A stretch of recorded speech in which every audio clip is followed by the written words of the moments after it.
ಮೊದಲನೇ ಸಾಮ್ಯ 13ನೇ ಅಧ್ಯಾಯ, ಮತ್ತಾಯನ ಸುವಾರ್ತೆ 4ನೇ ವಾಕ್ಯ ಕನ್ನಡದಲ್ಲಿ, ಇಂಗ್ಲಿಷ್ ಮತ್ತು ತಮಿಳಲ್ಲಿ ಓದಿಕೊಳ್ಳೋದಾದ್ರೆ 3ರಿಂದಾನೇ ಓದಬೇಕು. ಮುಖ್ಯವಾಗಿ 3ರಿಂದ 9 ಆ ಸ್ಟೋರಿಯನ್ನು ನೀವು ಅರ್ಥ ಮಾಡಿಕೊಳ್ಳಬೇಕು. ಎಲ್ದಿಗೊಂದು ವಚನ ನೋಡೋಣ. Matthew 13:3-9, Mark 4th chapter 2-9, Luke 8th chapter 4-8. ಇದು ಸ್ಟೋರಿ ಇರ್ತಕ್ಕಂಥ ವಿಷಯ. ಫಸ್ಟ್ ನಿಮಗೆ ಸ್ಟೋರಿ ಹೇಳ್ಬೇಕು. ನಾನು ಸ್ಟೋರಿ ತಗೊಂಡೆಲ್ಲ ಬ್ಯಾಟ್ ಅವನಿತ್ತು ಆಮೇಲೆ ಅಲ್ಲೇ ಇಲ್ಲವೇ. ಮತ್ತಾಯನ ಸುವಾರ್ತೆ 13:3-9, ಮಾರ್ಕ್ 4:2-9, ಲೂಕ 8:4-8. ಇದು ಸ್ಟೋರಿ ಪಾರ್ಟ್. ಇದೆಲ್ಲ ವಿಷಯ ನಿಮಗೆ ಬೇಕಾದ್ರೆ ಮತ್ತಾಯನ ಸುವಾರ್ತೆ 13:1-23 ಓದ್ಕೋಬೇಕು. ಮಾರ್ಕ್ 4ನೇ ಅಧ್ಯಾಯ 1-20 ಓದ್ಕೋಬೇಕು. ಲೂಕ 8ನೇ ಅಧ್ಯಾಯ 4-15 ಓದ್ಕೋಬೇಕು. Entire thing. ಈಗ ಸ್ಟೋರಿ ಮಾತ್ರ ಓದ್ತೇವೆ.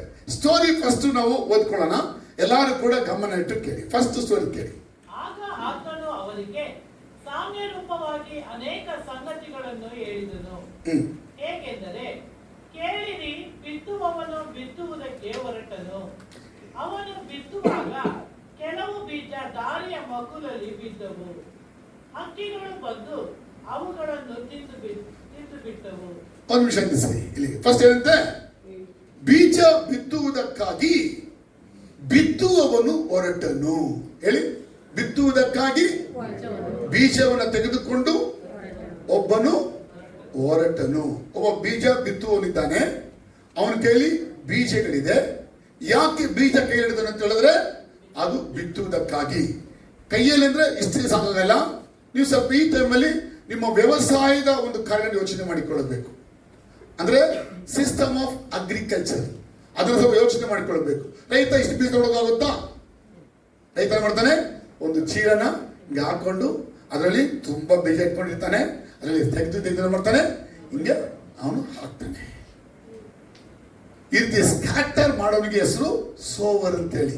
ಬಿತ್ತುವನು ಅಂತ ಹೇಳಿದ್ರೆ ಬೀಜವನ್ನ ಹಿಂಗೆ ಎಸಿತಾನೆ. ಅವನು ಒಂದೊಂದು ಹೋಗಿ ಈಗ ಹಾಕಲ್ಲ. ಅದಕ್ಕೆ ಇಲ್ಲಿ ಸೋವರ್ ಅಂತ ಕರೀತಾರೆ. ಸೋವರ್ ಅಂದ್ರೆ ಅರ್ಥ ಅದನ್ನ ಬೀಜವನ್ನ ಎಲ್ಲಾ ಕಡೆಗೆ ಹರಡಿಸುವವನು. ಸೋವರ್ ಅಂದ್ರೆ ಎಲ್ಲಾ ಕಡೆಗೆ ಹರಡಿಸುವವನು, ಅಂದ್ರೆ ಸ್ಕ್ಯಾಟರ್ ಮಾಡತಕ್ಕಂಥವನು. ಅದಕ್ಕೆ ನೋಡಿ, ಬಿತ್ತುವಾಗ ನೋಡಿ 4 ಹೊಲದಲ್ಲೂ ಬೀಳ್ತದೆ ಬೀಜ. ಎಸೆಯುವಾಗ 4 ಕಡೆಗೆ ಹೋಗಿ ಬೀಳ್ತದೆ. ಹೇಳಿ, ಬಿತ್ತುವವನು ಅಂದ್ರೆ ಬೀಜವನ್ನ ಎಲ್ಲಾ ಕಡೆಗೆ ಹರಡುವವನು ಅಂತೇಳಿ. ಏನ್ ಕೈ ಹಿಡಿದಾನೆ? ಬೀಜ ಹಿಡಿದಿದ್ದಾನೆ. ಬೀಜ ಅಂದ್ರೆ ಯಾರು? ದೇವರ ವಾಕ್ಯ. ಸ್ವಲ್ಪ ಸ್ವಲ್ಪ ಅರ್ಥ ಮಾಡ್ಕೊಳ್ಳಿ. ಬಿತ್ತುವವನಿದ್ದಾನೆ, ಬೀಜ ಇದೆ, ಒಂದು ಚೀಲ ಹಾಕೊಂಡಿದ್ದಾನೆ. ಅದರಲ್ಲಿ ಚೀಲದಿಂದ ತೆಗೆದು ಏನ್ ಮಾಡ್ತಾನೆ? ಅವನು ಬಿತ್ತುವುದಕ್ಕಾಗಿ ಹೊರಡುತ್ತಾ ಇದ್ದಾನೆ. ಅವನು ಹೊರಟು ಮೊದಲ ಸ್ಥಳದಲ್ಲಿ ಅವನ ಬೀಜಗಳು ಅವನು ತೂರುವಾಗ ಬಿದ್ದ ಸ್ಥಳ ಯಾವುದು?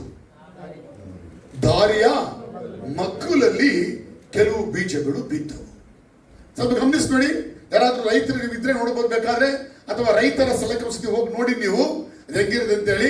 ಈಗ ನಂದು ಗದ್ದೆ ಅಂದ್ರೆ 10 ಎಕರೆಗಳು ನನ್ನ ಗದ್ದೆ ಆಗಿದ್ರೆ ಇದಕ್ಕೆ ನಾನು ಫೆನ್ಸ್ ಹಾಕಿರ್ತೀನಿ. ಸುತ್ತಲೂ ನಮ್ದು ಅಂತೇಳಿ ಒಂದು ಫೆನ್ಸ್ ತಂತಿಯಲ್ಲಿ ಹಾಕಿರ್ತೀನಿ. ಗೋಡೆ ಹಾಕಿಲ್ಲ, ತಂತಿ ಹಾಕಿರ್ತೀನಿ. ಕೆಲವುಗಳಲ್ಲಿ ತುಂಬಾ ಗದ್ದೆಯಲ್ಲಿ ಮಾಡ್ತಾರೆ ಅಂದ್ರೆ ಅವ್ರದೇ ಫೆನ್ಸ್ ಗೋಡೆಗಳಲ್ಲಿ ಹಾಕೊಡ್ತಾರೆ. ಸಾಮಾನ್ಯವಾಗಿ ಅವರು ಗೋಡೆ ಹಾಕಕ್ಕಿಲ್ಲ, ತಂತಿ ಬೇಲಿಗಳನ್ನೇ ಹಾಕಿರ್ತಾರೆ. ಆ ತಂತಿ ಬೇಲಿ ಆದ ನಂತರ ಅಲ್ಲಿ ರೋಡ್ಗಳು ಇರ್ತದೆ. ಅಲ್ಲಿಂದ ಅವರು ಓಡಾಡುವಂತ ಸ್ಥಳವಾಗಿರ್ತದೆ. ಈ ಬೀಜ ಬಿತ್ತುವನು ಹಿಂಗೆ ಎಸೆಯುವಾಗ ಏನಾಯ್ತು ಅಂದ್ರೆ, ಕೆಲವು ಬೀಜ ಅದು ಅಗ್ರಿಕಲ್ಚರ್ ಲ್ಯಾಂಡ್ ಒಳಕ್ಕೆ ಬೀಳಲಿಲ್ಲ. ಅದೆಲ್ಲಿ ಬಿತ್ತು ಅಂತ ಹೇಳಿದ್ರೆ, ಅದು ರಸ್ತೆಯಲ್ಲಿ ಬಿದ್ದೋಯ್ತು. விதைக்க போது என்ன பண்ணா, இப்படி தூரும் போது என்ன ஆச்சு, சிலது அந்த எங்க கல்டிவேஷன் பண்ணணுமோ அங்க விழல, அது அந்த ஃபென்ஸ் தாண்டி வெளியே வந்துருச்சு. நல்ல ஸ்டோரி கேளுங்க, கேட்டுக்கிறீங்களா? விதைக்கிறவர் விதையை பிடிச்சிருக்காரு, விதையை தூர போனாரு, தூரின விதைகள் எங்க விழுந்துச்சு? ரோட்ல விழுந்துச்சு, பாதையில விழுந்துச்சு. ரோடில் ರಸ್ತೆಯಲ್ಲಿ ಬಿದ್ದಿತ್ತು. ಈಗ ಹಕ್ಕಿಗಳು ಬೀಜವನ್ನು ತಿಂತವೆ. ಬೀಜ ರುಚಿ ಇರ್ತದೆ, ಅದಕ್ಕೆ ಹಕ್ಕಿಗಳು ಮೇಲಿಂದ ನೋಡ್ತಾ ಇತ್ತು. ಬೀಜಗಳು ನೋಡ್ತು ಬಿದ್ದಿರೋದು, ಬಂದು ಆ ಹಕ್ಕಿಗಳ ಬೀಜವನ್ನ ಹಾಗೆ ತಿಂದು ಬಿಟ್ಟು. விதைகளை பார்த்த அந்த பட்சிகள் என்ன பண்ணுது? பேர்ட்ஸ் என்ன பண்ணுது? வந்து அப்படியே அதை தூக்கி போய் அதை சாப்பிட்டுச்சு. ಚೆನ್ನಾಗಿ ಅರ್ಥ ಮಾಡ್ಕೊಳ್ಳಿ. ಮೊದಲನೇದು ಯಾವ ನೆಲ? ದಾರಿಯ ನೆಲ. ಬೀಜ ಬಿತ್ತಿದ್ದು ಅಲ್ಲೇ ಬಿತ್ತಕ್ಕೆ ಹೋಗಿಲ್ಲ, ತೂರಿದ್ದು. ಅದು ಅಲ್ಲಿ ಬಿತ್ತು, ಹಕ್ಕಿಗಳು ಬಂದು ತಿಂದು ಹೋದವು. ಅರ್ಥ ಆಯ್ತವರು? ಆಮೇಲೆ ನೋಡೋಣ. நல்ல கண்களை திறந்து சொல்லுவோம் ஆமென் அல்லேலூயா. நல்லா புரிஞ்சிச்சு எனக்கு இது ஒன்று புரிஞ்சிச்சு, நல்லா புரிஞ்சிச்சு இது சொல்லுங்க பார்க்கலாம். நல்லா புரிஞ்சிச்சு சொல்லுங்க, நல்லா புரிஞ்சிச்சு. இது ರಸ್ತೆ, ಬೀಜ ಬಿತ್ತು, ಹಕ್ಕಿ ತಿಂದು ಬಿತ್ತು. அது மறக்க மாட்டீங்க. இப்போ நீங்க எக்ஸாம் எழுதுறோம் நான் தான் நீங்க இந்த எக்ஸாம் ரொம்ப ஸ்ட்ராங்கா இருக்கும், அதுக்காண்டி இது ரொம்ப ಸ್ಟ್ರಾಂಗ್. என்ன நிறைய படிச்சுக்கிறீங்க. ಸೊ ಆಮೇನ್ அல்லேಲೂಯಾ. ಎರಡನೇ ನೆಲ ಆಗುತ್ತೆ ನೋಡಿ, ಬೇಗ ಬನ್ನಿ. ಎರಡನೇ ನೆಲ ಬಂಡೆಯ ನೆಲದಲ್ಲಿ ಬಿದ್ದವು. ಅಲ್ಲಿ ಮಣ್ಣು ತೆಳ್ಳಗಿದ್ದುದರಿಂದ ಅವು ಬೇಗ ಮೊಳೆತವು. ಆದರೆ ಬಿಸಿಲೇರಿದಾಗ ಬಾಡಿ ಬೇರಿಲ್ಲದ ಕಾರಣ ಒಣಗಿ ಹೋದವು. Other seed fell on rocky patches where there was not much soil. It sprouted quickly because the soil was shallow. என்னாச்சா? சில அவன் தூரின அந்த விதைகள் எங்க விழுந்துச்சுன்னா, விழுந்துச்சு அங்க ஒரு ಕರ್ಪಾರಗಿಂಚು ಪಾருங்க. அந்த ಕೆಲವು ಬೀಜಗಳು ತೂರುವಾಗ ಬಂಡೆಗಳಿತ್ತಲ್ಲ, ಆ ಬಂಡೆ ಸಂದಿಗಳಲ್ಲಿ ಬಿದ್ದವು. சொல்லுங்க பார்க்கலாம். ஆமென் அல்லேலூயா. சோ ஆமென் அல்லேலூயா. இப்போ அந்த விதைக்கு மண் இருக்கா இல்லையா? இருக்கு. அந்த கற்பாறைக்கு கீழே என்ன இருக்கு? மண் இருக்கு. அந்த ಮಣ್ಣುக்குள்ள போய் விதை விழுந்திருக்கு. ಹೇಳಿ, ಬಂಡೆಯ ಸಂದುಗಳಲ್ಲಿ ಮಣ್ಣಿತ್ತು, ಆ ಮಣ್ಣಿನೆಲ್ಲ ಸ್ಥಳದಲ್ಲಿ ಬೀಜ ಬಿದ್ದಿತ್ತು. ಮಣ್ಣಿದ್ರೆ ಬೀಜ ಬರಲ್ವಾ? ಬೀಜ ಬೆಳೀತದೆ ಬರಲ್ವಾ? ಬೆಳೀತದೆ. ಅಗ್ರಿಕಲ್ಚರ್ ಲ್ಯಾಂಡ್ ಹೆಂಗಿರ್ತದೆ? ಮಣ್ಣಲ್ಲಿ ಇರ್ತದೆ. ಸೊ ಮಣ್ಣಲ್ಲಿ ಬೀಜ ಬಿದ್ರೆ ಅದು ಖಂಡಿತ ಬೆಳೀತದೆ. ಇಲ್ಲಿ ಏನಾಗಿದೆ ಅಂದ್ರೆ, ಆ கற்பாறைக்கு கீழே அந்த கொஞ்சம் மண்ணுக்கு இடத்துல அந்த விதை விழுந்ததுனால கண்டிப்பா அந்த விதை வளர முடியும். ஏன்னா மண் இருந்தா தான் அக்ரிகல்ச்சர் லேண்ட்ல விதைகள் வளர்ந்து வர முடியும். ராமன் அல்லேலூயா. ஆனா என்ன நடந்தது பாருங்க, அத போடப்பட்டிருக்குது. ಆದರೆ ಸೂರ್ಯನು ಮೇಲಕ್ಕೆ ಬಂದಾಗ ಅವು ಬಾಡಿ ಹೋಗಿ ಅವುಗಳಿಗೆ ಬೇರೆ ಇಲ್ಲದರಿಂದ ಒಣಗಿ ಹೋದವು. ಡೈಲಿ ಸೂರ್ಯನ ಬರವಣ ಮಾಡಣ. ಸೂರ್ಯನು ಬರ್ತಾನೆ ಬರೋಕ್ಕಿಲ್ವಾ? ಈಗ ಸೂರ್ಯನು ಬಂದನು. ಆ ಸೂರ್ಯ ಆ ಮಣ್ಣಿನ ಮೇಲೆ, ಆ ಬೀಜದ ಮೇಲೆ ತನ್ನ ಪ್ರಕಾಶವನ್ನು ಕೊಟ್ಟನು. ಈ ಬೀಜ ನಾನು ಮೊಳೆಯಬೇಕು ಅಂತೇಳಿ ಕೆಳಗೆ ಹೋಗಿ ನೋಡಿದ್ರೆ ಕೆಳಗೆ ಹೋಗಿಲ್ಲ, ಅದಕ್ಕೆ ಮಣ್ಣಿಲ್ಲ. ಸ್ವಲ್ಪ ಇತ್ತು, ಸ್ವಲ್ಪ ಅದೆಲ್ಲ ಚಿಗುರ್ಕೊಂಡು ಬರ್ತಾ ಇತ್ತು. ಈ ಸೂರ್ಯನ ಬಿಸಿಲಿಗೆ ಅದು ಚಿಗುರಿದ್ದು ಅಷ್ಟೇನೆ, ಹಾಗೆ ಬಾಡಿ ಹೋಗ್ಬೇಕು. ಯಾಕಂದ್ರೆ ಒಂದು ಗಿಡ ಮೇಲೆ ಬರಬೇಕಾದ್ರೆ ಆ ಗಿಡ ಏನಾಗಬೇಕು? ಕೆಳಗೆ ಹೋಗ್ಬೇಕು. ಹೇಳಿ எப்படி ஒரு நீங்க விதைச்ச விதை அது மரமா மேல வரணும்னா அந்த ரூட் என்ன ஆகணும்? கீழே போகணும். ಅಂತ ಹೇಳಿ ಆಮೇಲೆ அல்லேலೂಯಾ. ಕನ್ಸಮ್ ಹೆಂಗೆ ಹೇಳಿ? ಕೆಳಗೆ ಹೋದ್ರೆ ಮೇಲೆ ಬರೋದು ಫಲಗಳು, ಕೆಳಗೆ ಹೋಗದೆ ಹೋದ್ರೆ ಬೇರುಗಳು, ಮೇಲೆ ಫಲಗಳು ಬರೋದಿಲ್ಲ. சொல்லுங்க ஆமென் அல்லேலூயா. ஆனா இங்க என்ன ப்ராப்ளம்னா, கீழே போறதுக்கு டீப் இல்ல, கொஞ்சம் பண்ணிச்சு, கொஞ்சம் நல்லா வந்துருச்சு. வெயில் வந்து என்ன பண்ணுச்சுன்னா அப்படி அதை சுருக்க வச்சுச்சு, எல்லாம் காஞ்சி போயிடுச்சு. ಎರಡನೇ ಸ್ಥಳ ರಾಕಿ ಪ್ಲೇಸ್, ಬಂಡೆಯ ಸ್ಥಳ. ಮೂರನೇದು ಮತ್ತೆ ಕೆಲವು ಬೀಜ ಮುಳ್ಳು ಗಿಡಗಳಲ್ಲಿ ಬಿದ್ದವು. ಮುಳ್ಳು ಗಿಡಗಳು ಬೆಳೆದು ಅವುಗಳನ್ನು ಅಡಗಿಸಿ ಬಿಟ್ಟವು. ಕೆಲವು ಬೀಜ ಎಲ್ಲಿ ಬಿತ್ತು? ಮುಳ್ಳು ಗಿಡಗಳು. ಇದು ಅರ್ಥ ಮಾಡಿ, ಇದು ಸ್ವಲ್ಪ ವಿಶೇಷವಾಗಿದ್ದು. ಕೆಲವು ಬೀಜ ಎಲ್ಲಿ ಬಿತ್ತು? ಮುಳ್ಳು ಗಿಡಗಳಲ್ಲಿ. ಮುಳ್ಳೇ ಬೆಳೆದಿದೆ ಅಂದ್ರೆ ಅಲ್ಲಿ ಮಣ್ಣಿದೆ, ಮಣ್ಣಿಲ್ವಾ? ಮಣ್ಣಿದ್ರೇನೆ ಬೆಳೆ ಬರಬೇಕು, ಮಣ್ಣಿದ್ರೇನೆ ಬೆಳೆ ಬರಬೇಕು. ಬನ್ನಿ ಬನ್ನಿ ಬನ್ನಿ, ಮಣ್ಣಿದ್ರೇನೆ ಬೆಳೆ ಬರಬೇಕು. ಈಗ ಏನಾಗಿದೆ ಅಂತ ಹೇಳಿದ್ರೆ ಬೆಳೆ ಅದು ಬರಬೇಕಾದ್ರೆ ಮಣ್ಣು ಬೇಕು. ಈಗ ಮಣ್ಣಿದೆ, ಆದ್ರಿಂದ ಮುಳ್ಳುಗಳು ಬೆಳೆದು ಬರ್ತಾ ಇದೆ. ಮಣ್ಣಿರುವ ನಿಮಿತ್ತ ಮುಳ್ಳುಗಳೇ ಬೆಳೆದು ಬಂದಿದೆ ಅಂದ್ರೆ ಈಗ ಬಿತ್ತಿದ ಬೀಜ ಬೆಳೆದು ಬರ್ತಾ ಬರಲ್ವಾ? ಹೇಳಿ, ಬೆಳೆದು ಬರುತ್ತೆ. ಹೆಂಗ ಮುಳ್ಳುಗಳು ಬಂದಿರೋದನ್ನ ಮಣ್ಣು ಹೆಂಗ ಇರೋದು ಹಂಗ ಮುಳ್ಳು அப்படியே மெல்சா வச்சினாக்கா விதைகள் கூட என்னாவோ கண்டிப்பா வரும். ಹಾಗಾದ್ರೆ ಇದು ಟೂ ಫರ್ಟೈಲ್ ಲ್ಯಾಂಡ್ ಅಂದ್ರೆ ತುಂಬಾ ತುಂಬಾ ಫಲವತ್ತಾದ ಭೂಮಿ. ಯಾಕಂದ್ರೆ ಮುಳ್ಳುಗಳು ಚೆನ್ನಾಗಿ ಬೆಳೆದು ಬಂದಿದೆ ಅಂದ್ರೆ ಅಲ್ಲಿ ಬಿತ್ತಿರುವ ಬೀಜಗಳು ಕೂಡ ಅದು ಚೆನ್ನಾಗಿ ಬೆಳೆದು ಬರ್ತದೆ, ಖಂಡಿತ ಬರ್ತದೆ. ಅದಕ್ಕೆ ನೋಡಿ, ಮುಳ್ಳುಗಳಲ್ಲಿ ಬಿದ್ದವು, ಆ ಮುಳ್ಳುಗಳು ಬೆಳೆದು ಅವುಗಳನ್ನು ಅಡಗಿಸಿ ಬಿಟ್ಟವು. ಅದೇನು, ಒಳಗೆ ಈ ಬೀಜವು ಏನಾಯ್ತಂತೆ ಬೆಳೆಯಿತು. ಎಂತಮ್ಮ, உள்ள போடப்பட்ட விதைகள் கூட அது கூட நல்லா வளர்ந்து வந்தது, கூட இந்த முள்ளுகுள்ள வந்தது. ஆனா முள்ளு ஓவர்டேக் பண்ணி அந்த அந்த விதைய அந்த கனியை அப்படியே மூடிச்சு. எங்க ಮುಳ್ಳು ಗಿಡಗಳು ಬೆಳೆದವು. ಮೊದಲೇ ಮುಳ್ಳುಗಿಡ ಇದ್ದು ಅಲ್ಲಿ ಬೀಜಗಳು ಬಿದ್ದವು, ಆ ಬೀಜಗಳೆಲ್ಲ ಫಲ ಕೊಟ್ಟವು, ಅದು ಬೆಳೆದು ಬಂದವು. ಆದ್ರೆ ಮುಳ್ಳನ್ನ ಓವರ್ಟೇಕ್ ಮಾಡಕ್ಕೆ ಆ ಬೀಜದ ಕೈಲಿ ಆಗ್ಲಿಲ್ಲ. ಆ ಮುಳ್ಳುಗಳೇ ಆ ಬೀಜದ ಫಲಗಳನ್ನ ಏನ್ ಮಾಡ್ತು, ಹಂಗೆ ಮುಚ್ಚಿ ಹಾಕಿತ್ತು. ಅರ್ಥ ಆದವರು? Other seed fell among thorns which grew up and choked the plants. ಏನ್ ಮಾಡ್ದಂತೆ, ಹಂಗೆ ಫಲನೂ ಇದೆ, ಮುಳ್ಳು ಮುಚ್ಕೊಂಡಿದೆ.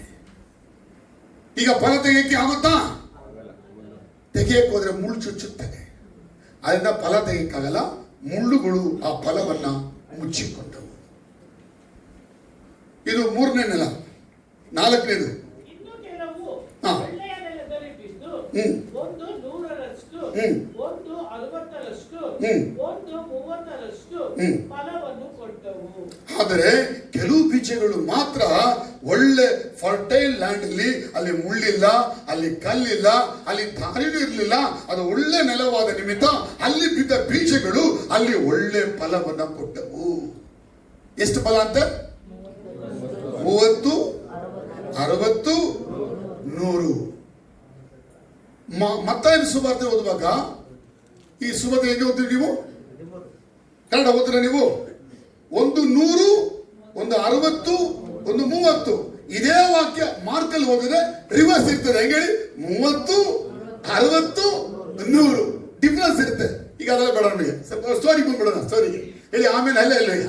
4 ನೆಲಗಳು. ಒಂದು ಮೊದಲನೇ ನೆಲ ಯಾವುದು? ಪಾತ್ವೆಯಲ್ಲಿ ಬಿದ್ದಿದ್ದು, ರಸ್ತೆಯಲ್ಲಿ ಬಿದ್ದಿದ್ದು. ಆ ಬೀಜವನ್ನ ಸೋವರ್ ಹಿಂಗೆ ಎಲ್ಲವನ್ನ ತೂರುವಾಗ ಕೆಲವು ಬೀಜಗಳು ರಸ್ತೆಯಲ್ಲಿ ಬಿದ್ದವು, ಹಕ್ಕಿಗಳು ಬಂದು ತಿಂದವು. ಅರ್ಥ ಆದವರು ಹೇಳ್ಬೋದು ಆಮೇಲೆ ಹೇಳಿ. 2ನೇದು, ಕೆಲವು ಬೀಜಗಳು ಎಲ್ಲಿ ಬಿದ್ದವು? ಬಂಡೆಯ ಸಂದುಗಳಲ್ಲಿ ಬಿದ್ದವು. ಅದು ಮೊಳೆತವು, ಸೂರ್ಯನ ಬಿಸಿಲಿಗೆ ಅವುಗಳು ಬಾಡಿ ಹೋದವು. ಸೂರ್ಯನ ಬಿಸಿಲಿಗೆ ಆದ್ರೆ ವ್ಯಾಕ್ಸ್ ಆಗಿದ್ರೆ ಅದು ಮೇಣ ಆಗಿದ್ರೆ ಅಂತ ಇತ್ತು, ಹಾಗೆ ಕರಗಿ ಹೋಗ್ತಾ ಇತ್ತು. ಇದು ಏನಿದು? ಮಣ್ಣಲ್ವಾ? ಸೂರ್ಯನಿಗೆ ಮಣ್ಣು ಯಾವತ್ತೇನಂತೆ ಆಪೋಸಿಟ್, ಒಪ್ಪಲ್ಲ ಅದು. ಅದಕ್ಕೆ ಏನ್ ಮಾಡುತ್ತೆ, ಸೂರ್ಯನ ಬೆಳಕಿಗೆ ಮಣ್ಣು ಗಟ್ಟಿ ಆಗೋಯ್ತು. 3ನೇದು ಯಾವುದು? ಮುಳ್ಳು ಗಿಡಗಳಲ್ಲಿ ಬಿದ್ದವು, ಫಲ ಬಂತು, ಮುಳ್ಳು ಫಲಗಳು ಹೊರಗೆ ಬರದ ಹಾಗೆ ಮುಚ್ಚಿಕೊಂಡವು. 4ನೇದು, ಒಳ್ಳೆ ಸುಂದರವಾದ ಭೂಮಿ, ಬಿತ್ತಿದ ಎಷ್ಟು ಬೀಜಗಳು ಅವುಗಳು ಸೂಪರ್ ಹಾರ್ವೆಸ್ಟ್ ಅನ್ನ ಕೊಡ್ತು. ಸೂಪರ್ ನ್ಯಾಚುರಲ್ ಹಾರ್ವೆಸ್ಟ್ ಅದು. 100, 60 and 30. ಮಾರ್ಕ್ ಹೇಳ್ತಾನೆ 30, 60 and 100. ನಾವು ಪ್ರಶ್ನೆ ಕೇಳ್ಬೋದು, ಮಾರ್ಕಲ್ಲಿ ಯಾವ ರೀತಿ ಇದೆ? ಡಿಸೆಂಡಿಂಗ್ ಆರ್ಡರ, ಅಸೆಂಡಿಂಗ್ ಆರ್ಡರ ಅಂತ ಹೇಳಿ ನೀವು ಅದೆಲ್ಲ ಕೇಳ್ಕೋಬೇಕು. ಸೊ ರಾಮೇನ್ ಅಲ್ಲೆಲ್ಲೂ ಇದೇ ಸ್ಟೋರಿ. ಎಷ್ಟು ಅರ್ಥ ಆಯ್ತದ್ದು ಅಂತ? ಅರ್ಥ ಆದ ಸ್ಟೋರಿ ಯಾರಿಗೂ ಪುರಿಲಿದೆ? ನೋಡಿ சொல்றேன், ಯಾರಿಗೂ ಅರ್ಥ ಆಗಲಿಲ್ಲ? ರಂಗಣ್ಣ ಅರ್ಥ ಆಯ್ತಾ? ಯಾರಿಗೂ ಅರ್ಥ ಆಗಿಲ್ಲ? ಈ ಸ್ಟೋರಿ ಜೀಸಸ್ ಯಾಕೆ ಹೇಳ್ತಾ ಇದ್ದಾನೆ ಅಂತ ಹೇಳಿದ್ರೆ, God wanted to establish the kingdom of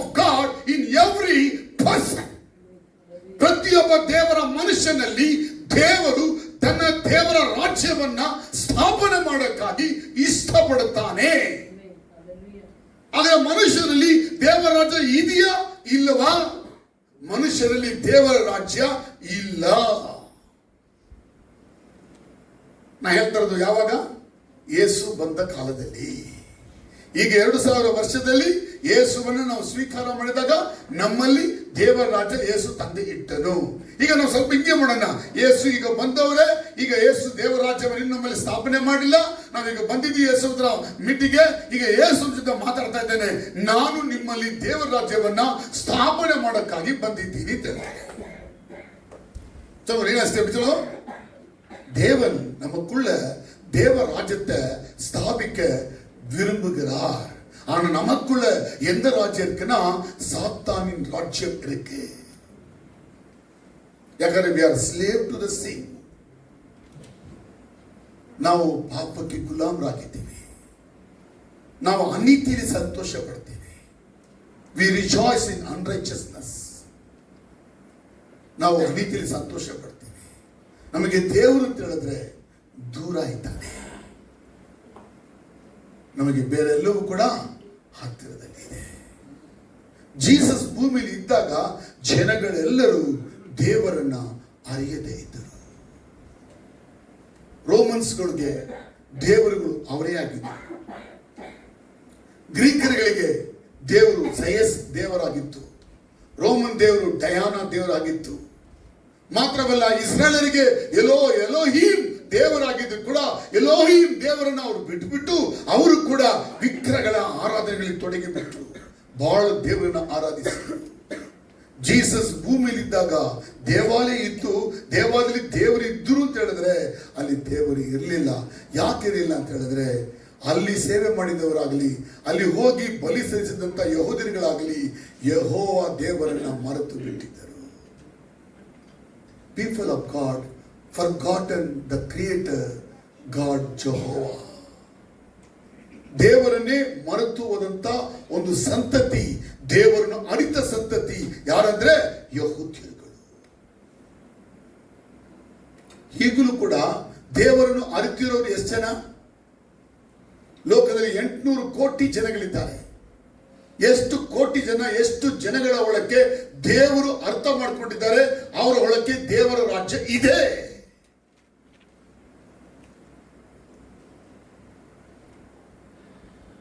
ದೇವರ ರಾಜ್ಯ ಜನಗಳ ಒಳಕ್ಕೆ ಇಲ್ಲ. ಜನಗಳ ಒಳಕ್ಕೆ ಸೈತಾನ ರಾಜ್ಯ ಇದೆ. ಸೈತಾನ ರಾಜ್ಯ ಇದೆ ಅನ್ನಕ್ಕೆ ಗುರುತುಗಳೇನು? ಅವರು ಪಾಪಕ್ಕೆ ಗುಲಾಮರಾಗಿರೋದು, ಅನೀತಿಗಳಲ್ಲಿ ಸಂತೋಷ ಪಡೋದು, ಸತ್ಯವನ್ನು ಬಿಟ್ಟು ಸುಳ್ಳು ಮಾರ್ಗದಲ್ಲಿ ಜೀವಿಸೋದು, ಮೋಸಗಳು, ಅನ್ಯಾಯಗಳು, ಅಕ್ರಮಗಳು ತಲೆ ಎತ್ತಿ ಮೆರೆಯುವಂಥದ್ದು. ಯೇಸು ತನ್ನ ಜನರಿಗೆ, ಅಲ್ಲಿ ಕೂಡಿ ಬಂದ ಜನರಿಗೆ ಏನ್ ಹೇಳಕ್ಕೆ ಇಷ್ಟಪಡ್ತಾನೆ ಅಂತ ಹೇಳಿದ್ರೆ, ನಾನು ಬಂದಿದ್ದೀನಿ ನಿಮ್ಮ ಹೊಳಕ್ಕೆ ದೇವರ ರಾಜ್ಯವನ್ನ ಸ್ಥಾಪನೆ ಮಾಡಕ್ಕಾಗಿ. ಆ ದೇವರ ರಾಜ್ಯ ನಾನು ನಿಮ್ಮಲ್ಲಿ ಸ್ಥಾಪನೆ ಮಾಡಬೇಕಾದರೆ ನನ್ನ ಮಾತುಗಳಿಗೆ ನೀವು ಕೇಳಿಸಿಕೊಳ್ಳಿ, ಕೇಳಿಸಿಕೊಳ್ಳಿ, ಕೇಳಿಸಿಕೊಳ್ಳಿ. ದೇವರ ರಾಜ್ಯ ಒಬ್ಬ ಮನುಷ್ಯನ ಒಳಕ್ಕೆ ಬರಬೇಕಾದ್ರೆ hearing is very very important. ದೇವರನ್ನ ಕೇಳಿಸಿಕೊಳ್ಳುವುದು ಭಾರಿ ಭಾರಿ ಮುಖ್ಯವಾದದ್ದು. ದೇವರು ನಮ್ಮಲ್ಲಿ ಅವರ ರಾಜ್ಯವನ್ನ ಸ್ಥಾಪನೆ ಮಾಡಬೇಕಾದರೆ ದೇವರ ವಾಕ್ಯಗಳನ್ನ, ಯೇಸುವಿನ ಮಾತುಗಳನ್ನ ಕೇಳಿಕೊಳ್ಳತಕ್ಕಂಥದ್ದು ಅತಿ ಅತಿ ಮುಖ್ಯವಾದದ್ದು. ಬೈಬಲ್ ಓದಕ್ಕೆ ಬೈಬಲ್ ಹೇಳಿಲ್ಲ, ಬೈಬಲ್ ಕೇಳಿಕೊಳ್ಳಕ್ಕಾಗಿ ಹೇಳಿತು. ಇಸ್ರಾಯೇಲರಿಗೆ ಮೋಶೆ ಹೇಳ್ತಾ ಇದ್ದ, ಇಸ್ರಾಯೇಲ್ ಜನಗಳು ಕೇಳುತ್ತಾ ಇದ್ದರು. ಯೇಸುವಿನ ಕಾಲದಲ್ಲಿ ಕೂಡ ಬೈಬಲ್ಗಳು ಇರಲಿಲ್ಲ. ಒಬ್ಬ ರಬ್ಬಿಗಳಲ್ಲಿ ಮಾತ್ರ ಆ ಬೈಬಲ್ಗಳು ಬಯಾಟಾಗಿ ಇದ್ದವು. ಕೆಲವು ಪ್ರತಿಗಳು ಚರ್ಮದಲ್ಲಿ ಬರೆಯಲ್ಪಟ್ಟಿದ್ದವು.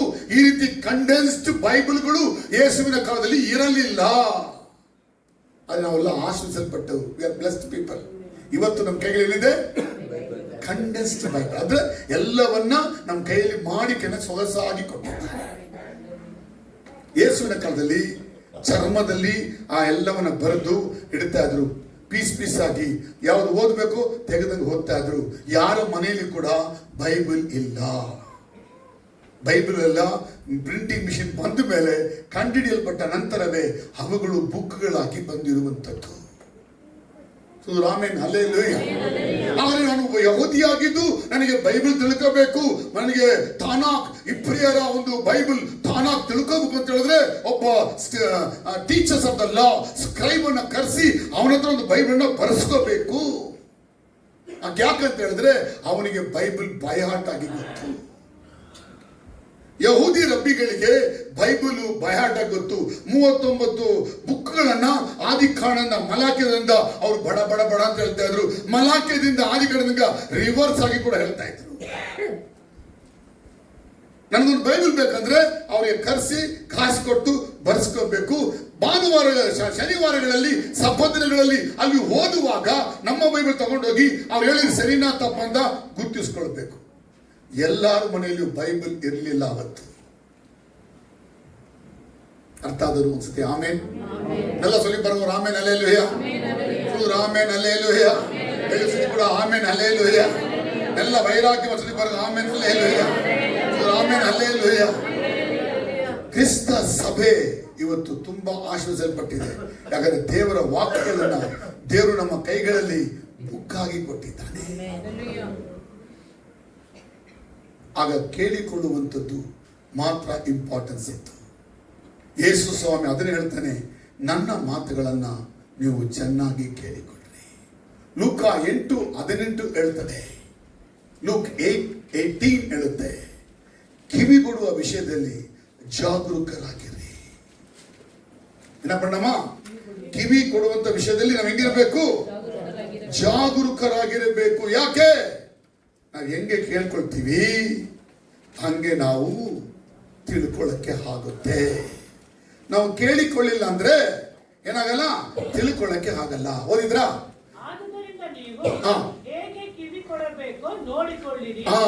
Pay attention then to how you hear. ನೋಡಿ, ಯಾವ ರೀತಿ ನೀವು ಕೇಳ್ಕೋಬೇಕು ಅಂತೇಳಿ ನೀವು ಎಚ್ಚರಿಕೆ ವಹಿಸಬೇಕು. ದೇವರ ರಾಜ್ಯ, ದೇವರು ನಿಮ್ಮ ಹೊಳಕ್ಕೆ ಸ್ಥಾಪನೆ ಮಾಡಕ್ಕೆ ಆತನು ಬಂದಿದ್ದಾನೆ. ಆತನು ಬಂದು ನಿಮ್ಮಲ್ಲಿ ಸ್ಥಾಪಿಸಬೇಕಾದರೆ ಆ ದೇವರು ನಿಮ್ಮ ಸಂಗಡ ಮಾತಾಡುತ್ತಾನೆ. ಮಾತಾಡುವ ದೇವರ ಮಾತುಗಳನ್ನ ನೀವು ಕೇಳುವುದಕ್ಕೆ ನೀವು ಎಚ್ಚರಿಕೆ ವಹಿಸಬೇಕು. ಯಾರು ಎಚ್ಚರಿಕೆಯಿಂದ ದೇವರ ವಾಕ್ಯವನ್ನ ಚೆನ್ನಾಗಿ ಕೇಳಿಕೊಳ್ಳುತ್ತಾರೋ ಅವರ ಹೊಳಕ್ಕೆ ದೇವರ ರಾಜ್ಯ ಬರುತ್ತದೆ. எப்படி வரும்? How God brings God's kingdom into every human being heart. ಯಾರು ತರ್ತಾನೆ? By hearing. ನೋಡಿ, by hearing. ವಾಕ್ಯಗಳನ್ನ ಕೇಳುವುದರಿಂದ. ಯಾಕೆ? ಪಿಶಾಚಿ ಆದಾಮ ಅವಳನ್ನ ಏದೇನ್ ತೋಟದಲ್ಲಿ ಮಾತುಗಳನ್ನ ಸುಳ್ಳಾಗಿ ಹೇಳಿ ಆದಾಮ ಅವ್ವ ಆ ಪಿಶಾಚಿ ಮಾತನ್ನ ಕೇಳಿ ದೇವರ ರಾಜ್ಯವನ್ನ ಅವರು ಕಳೆದುಕೊಂಡು ಅವರ ಹೊಳಕ್ಕೆ ಪಿಶಾಚಿ ರಾಜ್ಯ ಬಂದಿತ್ತು. ಈಗ ದೇವರು ಆ ಪಿಶಾಚಿ ರಾಜ್ಯವನ್ನ ಮನುಷ್ಯನ ಕಿತ್ತಾಕಕ್ಕೆ ದೇವರ ಮಾತನ್ನ ನಾವು ಕೇಳುವಾಗ ಆ ಸೈತಾನ್ ರಾಜ್ಯವನ್ನ ಕಿತ್ತಾಕಿ ದೇವರು ದೇವರ ರಾಜ್ಯವನ್ನ ನಮ್ಮಲ್ಲಿ ಇಡುತ್ತಾನೆ. ಅರ್ಥ ಆದವರು? ಸೊ ರಾಮೇನ್ ಹಲ್ಲೆಲೂಯಾ. ಎಲ್ಲ ಕೆಟ್ಟಿಗೆ ನಾವು ಸೊ ರಾಮೇನ್ ಹಲ್ಲೆಲೂಯಾ. ಅದಕ್ಕೆ ಕಿವಿಗೊಡೋದು. ಸಾಮುವೇಲ್ ಚಿಕ್ಕ ಮಗುವಾಗಿರುವಾಗ ಏಲಿ ಸಾಮುವೇಲ್ ಮಲಗಿರುವಾಗ ದೇವಾಲಯದಲ್ಲಿ ದೇವರು ಸಾಮುವೇಲ್ ಸಾಮುವೇಲ್ ಎಂದು ಕರೆದನು. ಆಗ ಅವನು ಹೇಳ್ತಾನೆ, ಹೀಗೋ ದೇವರೇ ನಾನು ಇದ್ದೇನೆ.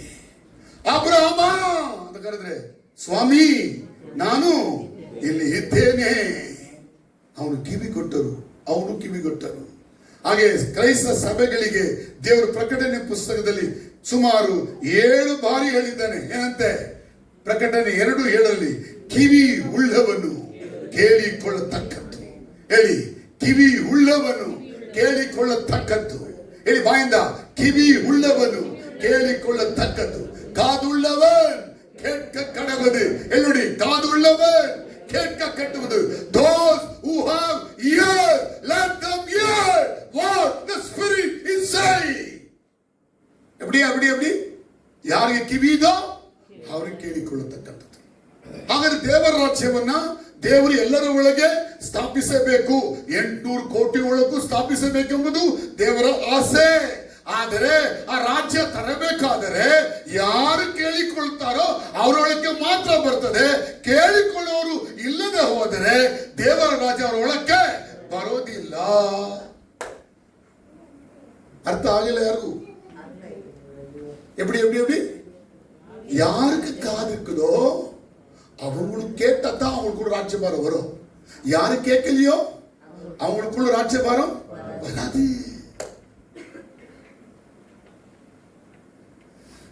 ಸೊ ಇಂಪಾರ್ಟೆನ್ಸ್ ಯಾವ್ದಕ್ಕೆ? ಕೇಳ್ಬೇಕು. ಬೈಬಲ್ನ ಓದಕ್ಕಿಂತ ಏನ್ ಮಾಡಬೇಕು? ಅದಕ್ಕೆ ಚರ್ಚನ ದೇವರು ಇಟ್ಟಿರೋದು. ಯಾವ ಚರ್ಚ್ ಇಟ್ಟಿದ್ದಾನೆ? ಚರ್ಚಲ್ಲಿ ಪಾಸ್ಟರ್ ಮುಖಾಂತರ, ಒಂದು ಸೇವಕರ ಮುಖಾಂತರ ದೇವರು ಮಾತಾಡ್ತಾನೆ. ವಿಶ್ವಾಸಿಗಳೆಲ್ಲರೂ ಕೂಡ ಕೇಳಬೇಕು. ಓದುವಾಗ ನಾವೇನ್ ಮಾಡ್ತೀವಿ ಅಂತ ಹೇಳಿದ್ರೆ, ಇಲ್ಲಿ ಓದ್ತಾ ಇರ್ತೀವಿ, ಬಾಯಲ್ಲಿ ಮಾತ್ರ ಕೇಳಿರಿ, ಬಿತ್ತುವವನು ಬಿತ್ತುವುದಕ್ಕೆ ಹೊರಟ ಅಂತ ಹೇಳ್ತಾ ಇದ್ರೆ, ಅಲ್ಲಿ ಎಂತ ಹೇಳ್ತಾ ಇದ್ರೆ ಹಾಲು ತಗೊಂಬ ಅಂತ ಹೇಳ್ತಾ ಇರ್ತಾರೆ, ಅಲ್ಲಿಗೋಬ ಅಂತ ಹೇಳ್ತಾರೆ, ಮಗು ಕರ್ಕೊಂಬ ಅಂತ ಹೇಳ್ತಾರೆ. ನಾವು ಅದೆಲ್ಲ ಯೋಚನೆ ಇಟ್ಕೊಂಡು ಅದ್ರ ಜೊತೆ ಇದು ಓದಿರ್ತೀವಿ. ಅರ್ಥ ಆಗಿಲ್ಲ. ಹೇಳಿ ಸತ್ಯ ಕೇಳಿ சொல்லுங்க ஆமென் அல்லேலூயா. எப்படிமா 28 வேலையை தலைக்குள்ள மண்டையில போட்டு கொழுப்பி கொழுப்பி கொழுப்பி மத்தியத்துல பைபிள் அப்படி இப்படி எல்லாம் படிச்சது, தலைக்கு ஒண்ணுமே ஏறவே இல்லை. ஆனா ಬೇರೆ ಎಲ್ಲ நல்லா படிச்சிருக்கோம். எப்படி சொல்லுவோம்? ಆದ್ರೆ ಬೇರೆ ಎಲ್ಲ ಚೆನ್ನಾಗಿ ಓದ್ಬಿಡ್ತೀವಿ. ಆದ್ರೆ ಬೈಬಲ್ ಮಾತ್ರ ಓದುವಾಗ ಅಲ್ಲಿ ನಾವೇನ್ ಮಾಡಲ್ಲ ಅಂದ್ರೆ, ಅದು ನಮ್ಮ ಒಳಗೆ ಬಂದು ಸೇರುವ ಮಟ್ಟಿಗೆ, ಅದನ್ನ ಅರ್ಥ ಮಾಡಿಕೊಳ್ಳುವ ಮಟ್ಟಿಗೆ, ಅದನ್ನ ಗ್ರಹಿಸುವ ಮಟ್ಟಿಗೆ ನಾವು ಓದಕ್ಕೆ ನಾವು ಹೋಗೋದಿಲ್ಲ. ಯಾಕೆ? Intellectual people fail to understand the Bible. ಯಾಕೆ? ಬುದ್ಧಿವಂತರುಗಳು ಬೈಬಲ್ ಅನ್ನು ಓದಿ ಅರ್ಥ ಮಾಡಿಕೊಳ್ಳಕ್ಕೆ ಆಗಿಲ್ಲ ಅಂದ್ರೆ ಅವ್ರಿಗೆ ಮೈಂಡ್ ಬೇರೆ, ಬಡವರಿಗೆ ಮೈಂಡ್ ಬೇರೆ. ಹಂಗನ ಇಲ್ಲ ಇಲ್ಲ ಇಲ್ಲ. ಅವ್ರು ಕಿವಿ ಕೊಡಲಿಲ್ಲ, ಇವ್ರು ಕಿವಿ ಕೊಟ್ಟರು ಅಷ್ಟೇ. ದೇವರು ಯಾರಿಗೇನ್ ಮಾಡಲ್ಲ, ಪಾರ್ಶಾಲಿಟಿ ಮಾಡಲ್ಲ. ದಾವೀದನು ಅಷ್ಟು ದೊಡ್ಡ ಐಶ್ವರ್ಯವಂತನಾಗಿದ್ದು ಅವನು ದೇವರ ವಾಕ್ಯವನ್ನ ಕಿವಿಯಾರ ಕೇಳಿ ದೇವರ ರಾಜ್ಯವನ್ನ ತನ್ನಲ್ಲಿ ಬರಮಾಡಿಕೊಂಡ ರಿಚ್ ಪರ್ಸನ್. ನಾವೇನ್ ಮಾಡ್ತೀವಿ ಅಂತ ಹೇಳಿದ್ರೆ, ದಾವೀದನನ್ನ ಒಬ್ಬ ಬಡವನಾಗಿ ತಿಳಿದುಕೊಂಡು ಅವನು ಹೊಂದಿದ, ಅವನಿಗೆ ಬೇರೆ ಕೆಲಸ ಇಲ್ಲ, ನನಗೆ ತುಂಬಾ ಕೆಲಸ ಇದೆ, ಆ ಕೆಲಸದಿಂದ ನನಗೆ ದೇವರ ರಾಜ್ಯ ಈಗ ಬೇಕಾಗಿಲ್ಲ, ನಾ ಸಾಯ್ತೀನಲ್ಲ. ಯಾವಾಗ ಹೇಳಿ? ಮರಣ ಅವಸ್ಥೆ, ಡೆತ್ಗೆ ಒಂದು ಸ್ವಲ್ಪ ಇರ್ತದಲ್ಲ, ಆಗ ಹತ್ರ ಬಂದು Jesus I will accept you, give me your kingdom. ಅದಾಗಲಿಕ್ಕಿಲ್ಲ. ಯಾಕಂದ್ರೆ ಎಲ್ಲರೂ ಹೇಳಿದ್ರೆ, ಕಳ್ಳ ಬೈಬಲ್ ಅಲ್ಲಿ ಅಲ್ಲಿ ಸಿಲುಬೆಲಿ ರಕ್ಷಣೆ ಹೊಂದಿಲ್ವಾ, ನನಗೂ ಅದೇ ರೀತಿ ರಕ್ಷಣೆ ಕೊಡಿ. God is able to give you the kingdom of God. ಆದರೆ ದೇವರು ಕೊಡಕ್ಕೆ ಶಕ್ತನು, ಸಾಧ್ಯ ಸಾಧ್ಯ ಈಸ್ ಏಬಲ್. ಆದ್ರೆ ಆಗಲ್ಲ. ಯಾಕಾಗಲ್ಲ ಅಂದ್ರೆ, ನಿಮ್ಮ ಒಳಕ್ಕಿರುವ ಕಿಂಗ್ಡಮ್ ಆಫ್ ಡೆವಿಲ್ ನಿಮ್ಮನ್ನ ದೇವರಾಜದ ಒಳಕ್ಕೆ ಬರುವುದಕ್ಕೆ ಮಾಡಕ್ಕಿಲ್ಲ, ಅದು ಬಿಡೋದಿಲ್ಲ. ಹೇಳ್ತೀವಿ, ಒಂದು ಸುಳ್ಳು ನಿಲ್ಲಿಸಿ ನೋಡೋಣ. ಪಾಸ್ಟರ್, ಸುಳ್ಳು ಹೇಳಕ್ಕೆ ಆಗದೇ ಇಲ್ಲ ಅಂತ ಹೇಳಿದ್ರೆ ಹೆಂಗಾರು ಹೇಳ್ಬಿಡ್ತೀನಿ ಪಾಸ್ಟರ್. ಹೇಳಿ, ಸುಳ್ಳು ಆಯ್ತು ಅಂತ ಹೇಳಿ ನೋಡೋಣ. ಹೇಳಿ, ಸುಳ್ಳು ಹೇಳಬಾರ್ದು, ಮೋಸ ಮಾಡಬಾರ್ದು, ಕೆಟ್ಟದ್ ಮಾಡಬಾರ್ದು, ಒಬ್ಬರಿಗೆ ಕೆಟ್ಟದ ನೋಡಬಾರ್ದು, ಒಂದು ಕೆಟ್ಟ ಕೆಲಸ ಮಾಡಬಾರ್ದು. ಹೇಳಿ, ರಂಗ್ ಮಾಡಿ ಹೇಳಿ, ಹಿಂಗ್ ಮಾಡಬಾರ್ದು, ಹಂಗ್ ಮಾಡು ಚೆನ್ನಾಗಿ ಗೊತ್ತು, ರಾಮ್ ಮಾಡ್ತೀವಿ. ರಾಮೇನ್ ಅಲ್ಲೇಲೂಯ. ನಾವು ಕೆಲವು ಬಾರಿ ಎಲ್ಲ ಕೇಳ್ಕೊಳ್ತೀವಿ, ಆದ್ರೆ ಏನ್ ಮಾಡ್ತೀವಿ ನಾವು ಅದನ್ನೇ. ಸೊ ರಾಮೇನ್ ಅಲ್ಲೇಲೂಯ. ರಾಮೇನ್ ಅಲ್ಲೇಲೂಯ. ರಾಮೇನ್ ಅಲ್ಲೇಲೂಯ. ಮೇಲೆ ವೇತನ ಬಾಗಿಲು ಆಮೇನ್ ಅಲ್ಲೇಲೂಯ. ದೇವರೇ, ನಿನ್ನ ವಾಕ್ಯಗಳನ್ನು ಕೇಳುತ್ತೇನೆ. ದೇವರ ವಾಕ್ಯ ಹಣವಂತರಾಗಿರ್ಲಿ ಬಡವರಾಗಿರ್ಲಿ ಎಲ್ಲರಿಗೂ ಕೂಡ, ಎಲ್ಲರೂ ದೇವರಾಜ್ಯ ಹೊಂದಬೇಕೆಂಬುದೇ ದೇವರ ಯೋಚನೆ. What is the plan of God? Every person, whether rich or poor, he must have the kingdom of God. Hallelujah. Hallelujah. ಪರಲೋಕದಲ್ಲಿ ಬಡವರೇ ನಂಬಬೇಡಿ. There are so many rich people entered.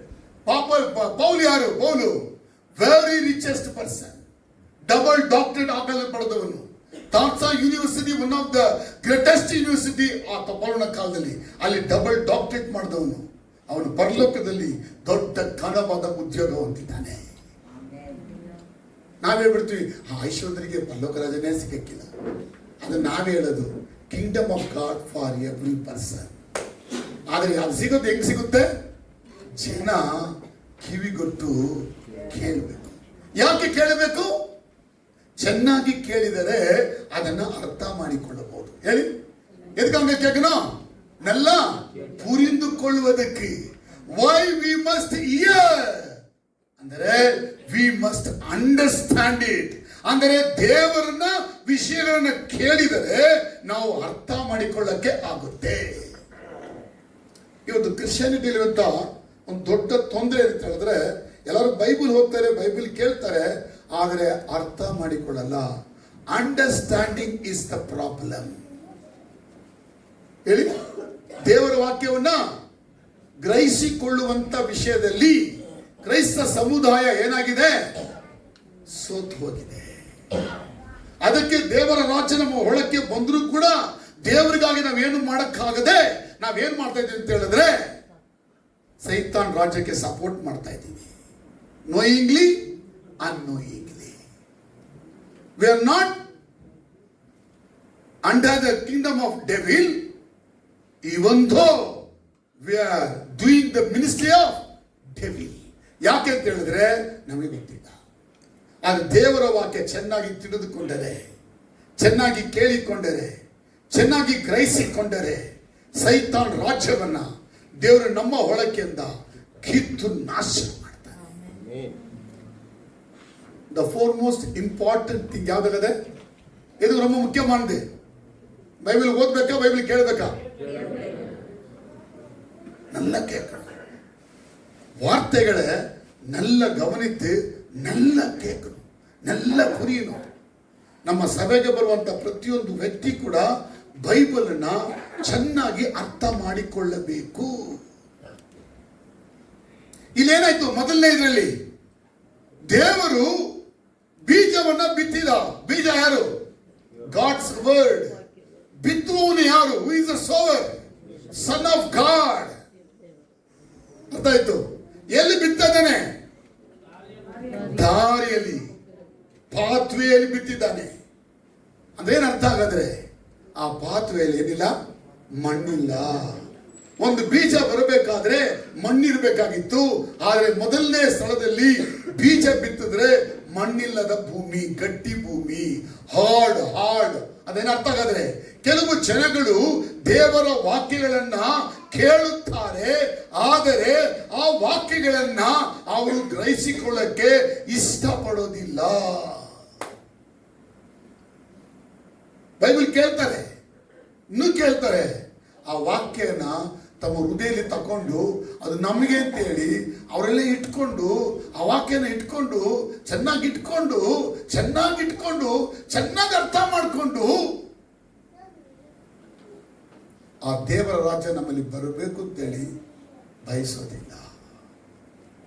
ಎಲ್ಲರಿಗೂ ಬೈಬಲ್ ಲಿಪ್ಸ್ ಅಲ್ಲಿ ಇದೆ ಅಷ್ಟೇ ಹೇಳಿ, ತುಟಿಗಳಲ್ಲಿ ಬೈಬಲ್ ಇದೆ ಎಲ್ಲರಿಗೂ. ಆದರೆ ಬೈಬಲ್ ತುಟಿಯಲ್ಲಿ ಮಾತ್ರ ಇರೋದಲ್ಲ, ಎಲ್ಲಿರ್ಬೇಕು? ಹೃದಯದಲ್ಲಿ ಇರಬೇಕು. ಹೇಳಿ ಆಮೇಲೆ ತಿಳಿ ನೋಡೋಣ. ಎಲ್ಲಿರ್ಬೇಕು ವಾಕ್ಯ? ಎಲ್ಲಿರ್ಬೇಕು ಹೇಳಿ ಸುದ್ದಿ ಹೇಳಿ ನೋಡೋಣ.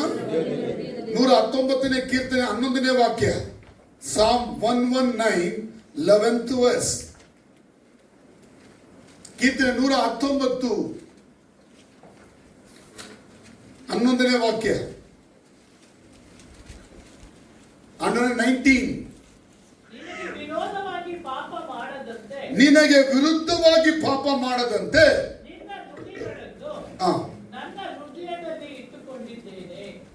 ನೋಡಿ, ಇಂಗ್ಲಿಷ್ ಅಲ್ಲಿ ನೋಡಿ.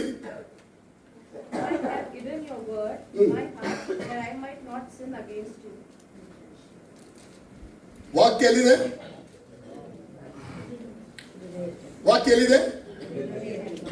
ನಿಮ್ಮ ಹೃದಯಗಳಲ್ಲಿ ದೇವರ ವಾಕ್ಯ ಇದೆಯಾ? ಪ್ರಶ್ನೆ ನೋಡಿ, ಚೆಕ್ ಮಾಡಿ. ನಿಮ್ಮ ಹೃದಯದಲ್ಲಿ ದೇವರ ವಾಕ್ಯ ಇದೆಯಾ? உங்க இருதயங்களிலே தேவனுடைய வசனம் இருக்கா? I treasured your word in my heart so that I won't sin against you.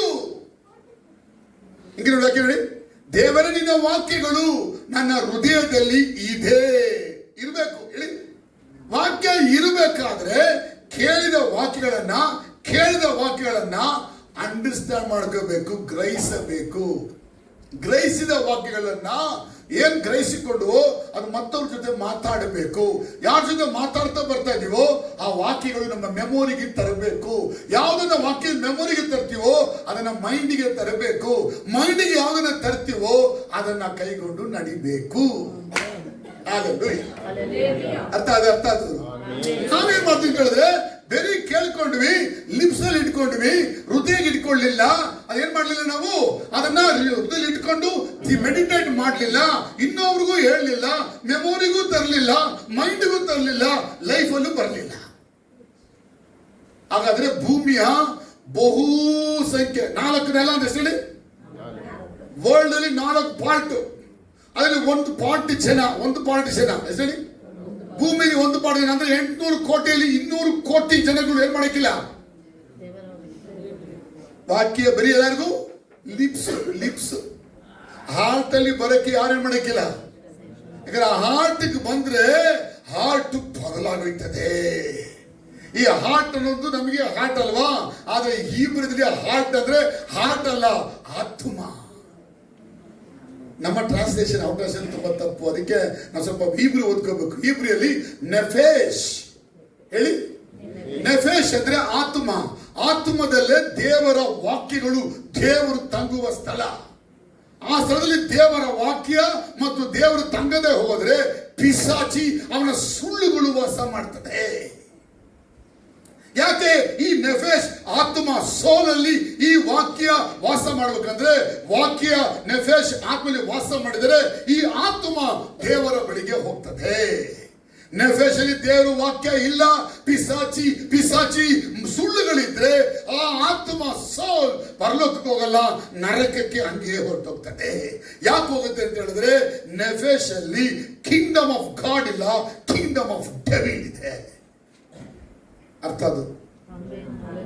ನಿಮ್ಮ ಹೊಳಕ್ಕೆ ಕಿಂಗ್ಡಮ್ ಆಫ್ ಗಾಡ್ ಇದೆಯಾ, ಕಿಂಗ್ಡಮ್ ಆಫ್ ಡೆವಿಲ್ ಇದೆಯಾ? ಇರ್ಲಿ, ಯಾವ್ದಾದ್ರು ಹೇಳಿ, ಇರ್ಲಿ, ನೋ ಪ್ರಾಬ್ಲಮ್. ಈಗ ಕಿಂಗ್ಡಮ್ ಆಫ್ ಡೆವಿಲ್ ಇದ್ರೆ ನೀವು ಏನ್ ಮಾಡ್ಬೇಕು? ದೇವರ ವಾಕ್ಯವನ್ನ ಚೆನ್ನಾಗಿ ಇನ್ನೂ ಚೆನ್ನಾಗಿ ನಾವು ಕೇಳಬೇಕು. ನೋಡಿ, ಒಂದು ಕಾಸು ಸಿಗುತ್ತೆ ಅಂದ್ರೆ, ಒಂದು ವ್ಯಾಪಾರ ಬೇಕು ಅಂದ್ರೆ, ಒಂದು ಕೆಲಸ ಬೇಕಂದ್ರೆ, ಒಂದ್ ಕಡೆ ಹೋಗ್ಬೇಕಂದ್ರೆ ಎಷ್ಟು ಸಮಯಗಳು ಎಷ್ಟು ಕಾಸುಗಳು ನಾವು ಖರ್ಚು ಮಾಡ್ಕೊಂಡೇ ಹೋಗ್ತೀವಿ. ನಮ್ಮ ಆತ್ಮ ದೇವರ ರಾಜ್ಯದಲ್ಲಿ ಹೋಗಿ ಸೇರಬೇಕಾದ್ರೆ ಅದಕ್ಕೆ ನಾವು ಸಮಯವನ್ನ, ಅದಕ್ಕೆ ನಾವು ಕಾರ್ಯಗಳನ್ನ ಮಾಡಬೇಕಾ ಬೇಡವಾ? ಅದನ್ನ ಆದ್ರೆ ಕ್ರೈಸ್ತರು ಮಾಡ್ತಾರೆ ಅಂತ ಹೇಳಿದ್ರೆ ಇದ್ರ ಕಡೆ ಗಮನ ಕೊಡಕ್ಕಿಲ್ಲ. ಕ್ರೈಸ್ತರು ಅಂತಿಲ್ಲ, ಬಹುಸಂಖ್ಯಾ ಮನುಷ್ಯರುಗಳು ಯಾರು ಕೊಡಲ್ಲ. ವರ್ಲ್ಡ್ ಪಾಪ್ಯುಲೇಷನ್ಸ್ ಅಲ್ಲಿ ಒಂದು ಗ್ರೂಪ್ ಜನಗಳು ದೇವರ ವಾಕ್ಯಗಳನ್ನ ಕೇಳಿಕೊಳ್ಳುವಷ್ಟು ಅವರ ಹೃದಯಗಳು ಸಾಫ್ಟ್ ಇಲ್ಲ, ಅವರ ಹೃದಯಗಳು ಕಲ್ಲಾಗಿದೆ, ಹಾರ್ಡನ್ ಆದಂತ ಹೃದಯಗಳು. ದೇವರ ವಾಕ್ಯ ಒಳಗೆ ಹೋಗಿ ಅಲ್ಲಿ ಕೆಲಸ ಮಾಡಕ್ಕೆ ಆಗದಿರುವಂತೆ ಆ ಹೃದಯಗಳಿದೆ. ಯಾಕಂದ್ರೆ ಕಂಪ್ಲೀಟ್ ಆಗಿ ಕಿಂಗ್ಡಮ್ ಆಫ್ ಸೇಟನ್ ಇದೆ. ಅರ್ಥ ಆದವರು ಆಮೇಲೆ ಅಲ್ಲೇಲೂಯ. ಈಗ ಸೈತಾನ್ ರಾಜ್ಯ ಅವರ ಹೃದಯದ ಒಳಗೆ ಇದೆ. ಈಗ ದೇವರು ಅದನ್ನ ನಾಶ ಮಾಡಿ ಅಲ್ಲಿ ದೇವರ ಸ್ಥಾಪನೆ ಮಾಡಕ್ಕೆ ಆಗುತ್ತಾಗಲ್ವಾ? ಆಗುತ್ತೆ. God is all powerful. ಹೇಳಿ, ಗಾಡ್ ಈಸ್ ಆಲ್ ಪವರ್ಫುಲ್ ಅಂದ್ರೆ ಏನು? ಎಲೋಹಿ ಎಲ್ ಶಡಾಯ್. ಏನಂತವರು? ಎಲ್ ಶಡಾಯ್ ಅಂದ್ರೆ ಅವರು ಭೂಮಿ ಆಕಾಶ ಮಾಡಿದ್ದು ಏನು ಇಲ್ಲದೆ ಇದ್ರಿಂದ. From nothing god created heavens and earth ಎಂಬುದಾಗಿ ಬರೆಯಲ್ಪಟ್ಟಿದೆ. ಬರ ಅನ್ನೋರು ಭಾರ ಮಾಡಿದರು. ಈ ಪ್ರಿಯದಲ್ಲಿ ಬರ ಅಂದ್ರೆ ಮಗ, ಭಾರ ಅಂದ್ರೆ ಏನು ಇಲ್ಲದೆ ಇರುವುದರಿಂದ ಈ ಭೂಮಿ ಆಕಾಶವನ್ನ ಮಾಡಿದ.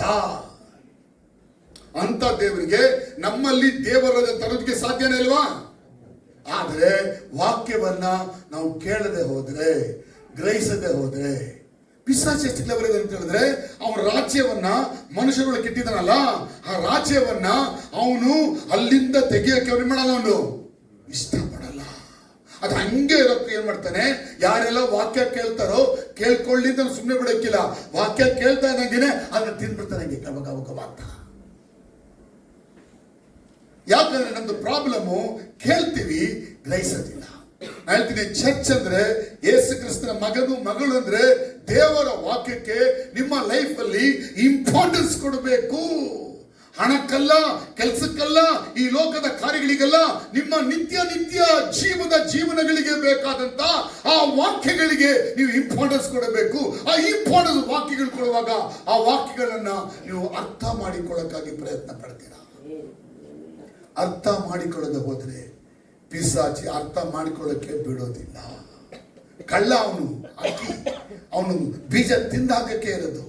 ಅವನಿಗೆ ಅಂದ್ರೆ ನಮ್ಮ ಒಳಗಿರುವ ಅವನ ರಾಜ್ಯನ ಕಿತ್ತಾಕ್ಬಿಡ್ತಾನೆ ಅಂತೇಳಿ ಅವನು ಯಾವಾಗ ವಾಕ್ಯ ಕೇಳ್ತಿರೋ ಹಾಗಾಗಲೇ ತಿಂದಾಕ್ಬಿಡ್ತಾನೆ.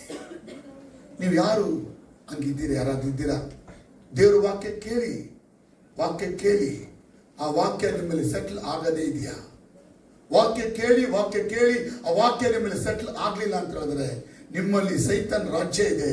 ಆ ರಾಜ್ಯಕ್ಕೆ ಕಾರಣ ಪಿಶಾಚಿ ದೇವ್ರ ರಾಜ್ಯ ಬರೆದಿರುವಂತೆ ದೇವರ ವಾಕ್ಯನ ಕಿತ್ತು ತಿಂತಾ ಇದ್ದಾನೆ.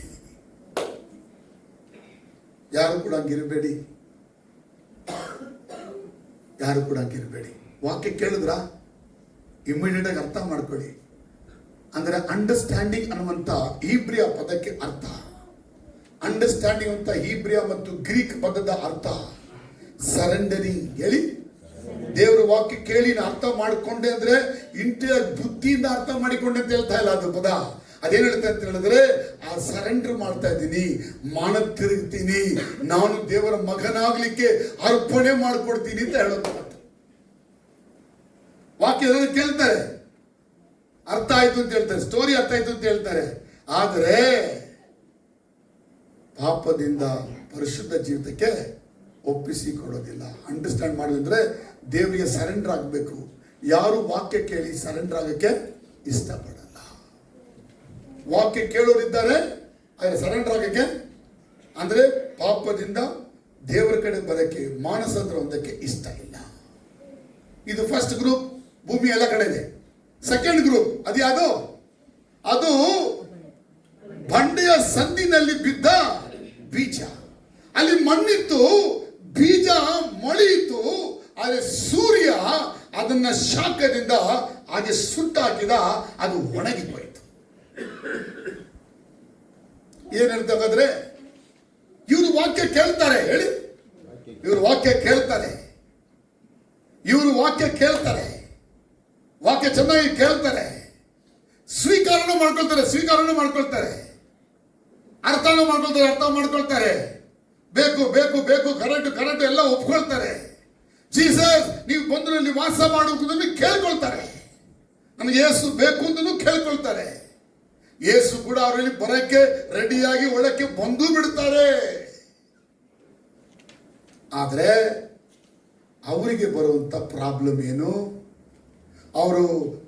ಏನಂತ ಹೇಳಿದ್ರೆ, ಆ ವಾಕ್ಯಗಳನ್ನ ಕೇಳಿದ್ರಲ್ಲ, ಆ ವಾಕ್ಯ ಕೇಳಿದ ನಂತರ ಅವ್ರು ಎಷ್ಟಿದೆ ಬೇರು? ಸ್ವಲ್ಪನೇ ಬೇರೆ ಇರೋದು. ಅಂದ್ರೆ ಆ ವಾಕ್ಯದ ನಿಮಿತ್ತ ಸಂಕಟಗಳು, ಹಿಂಸೆಗಳು ಬರುವಾಗ ಅವರು ಆ ಯೇಸುವನ್ನು, ಆ ವಾಕ್ಯವನ್ನು ಬಿಟ್ಟು ಹಾಗೆ ಹೊರಟೋಗ್ತಾರೆ. ಹೆಂಗೆ? ಇಂದು ವಸನ ಪಡೆದ 21ನೇ ವಾಕ್ಯ, 13:21.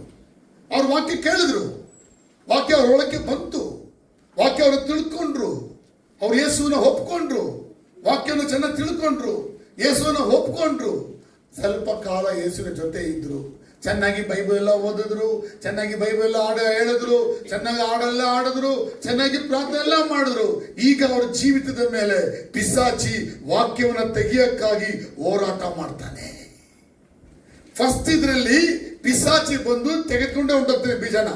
ಎರಡನೇ ಬೀಜಕ್ಕೆ ಕಾಣಕ್ಕಿಲ್ಲ, ಅಲ್ಲಿ ಫಲ ಕೊಡಕ್ಕೆ ಸ್ಟಾರ್ಟ್ ಆಗ್ತಾರೆ. ಆಗ ಏನ್ ಮಾಡ್ತಾನೆ, ಯಾವಾಗ ಫಲ ಕೊಡಕ್ಕೆ ಸ್ಟಾರ್ಟ್ ಮಾಡ್ತಾರೋ ಅವ್ರ ಮೇಲೆ ಪಿಶಾಚಿ ಆಕ್ರಮಣ ಮಾಡ್ತಾನೆ. ಡೆವಿಲ್ ಸುಮ್ಮನೆ ಇಲ್ಲ, ದೇವರು ನಿರಂತರ ಕೆಲಸ ಮಾಡುವಾಗ ಪಿಶಾಚಿ ನಿರಂತರ ಕೆಲಸ ಮಾಡ್ತಾ ಇದ್ದಾನೆ. ಹೇಳಿ ಆಮೇನ್, அல்லேலூயா. சொல்லுங்க, பேய் என்ன பண்ணிக்கிறா? தேவனை போல நிரந்தரமா வேலை செய்யறான். அவனுடைய வேலை என்னன்னா, சீஃப் ஒர்க் என்னன்னா, தேவனுடைய வார்த்தை ஜனங்களுக்குள்ள இருக்கக்கூடாது, அப்படியே இருக்கக்கூடாது, அது எப்படியாவது வெளியே வந்துடணும், அதுக்கு அவனுடைய முயற்சி இருக்கும்.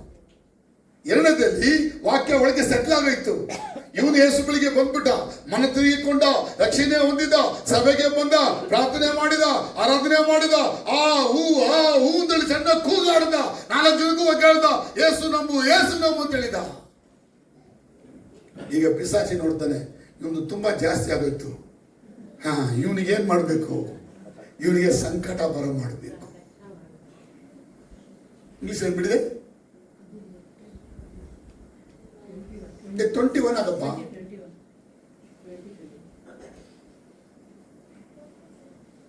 ಏನಂತೆ,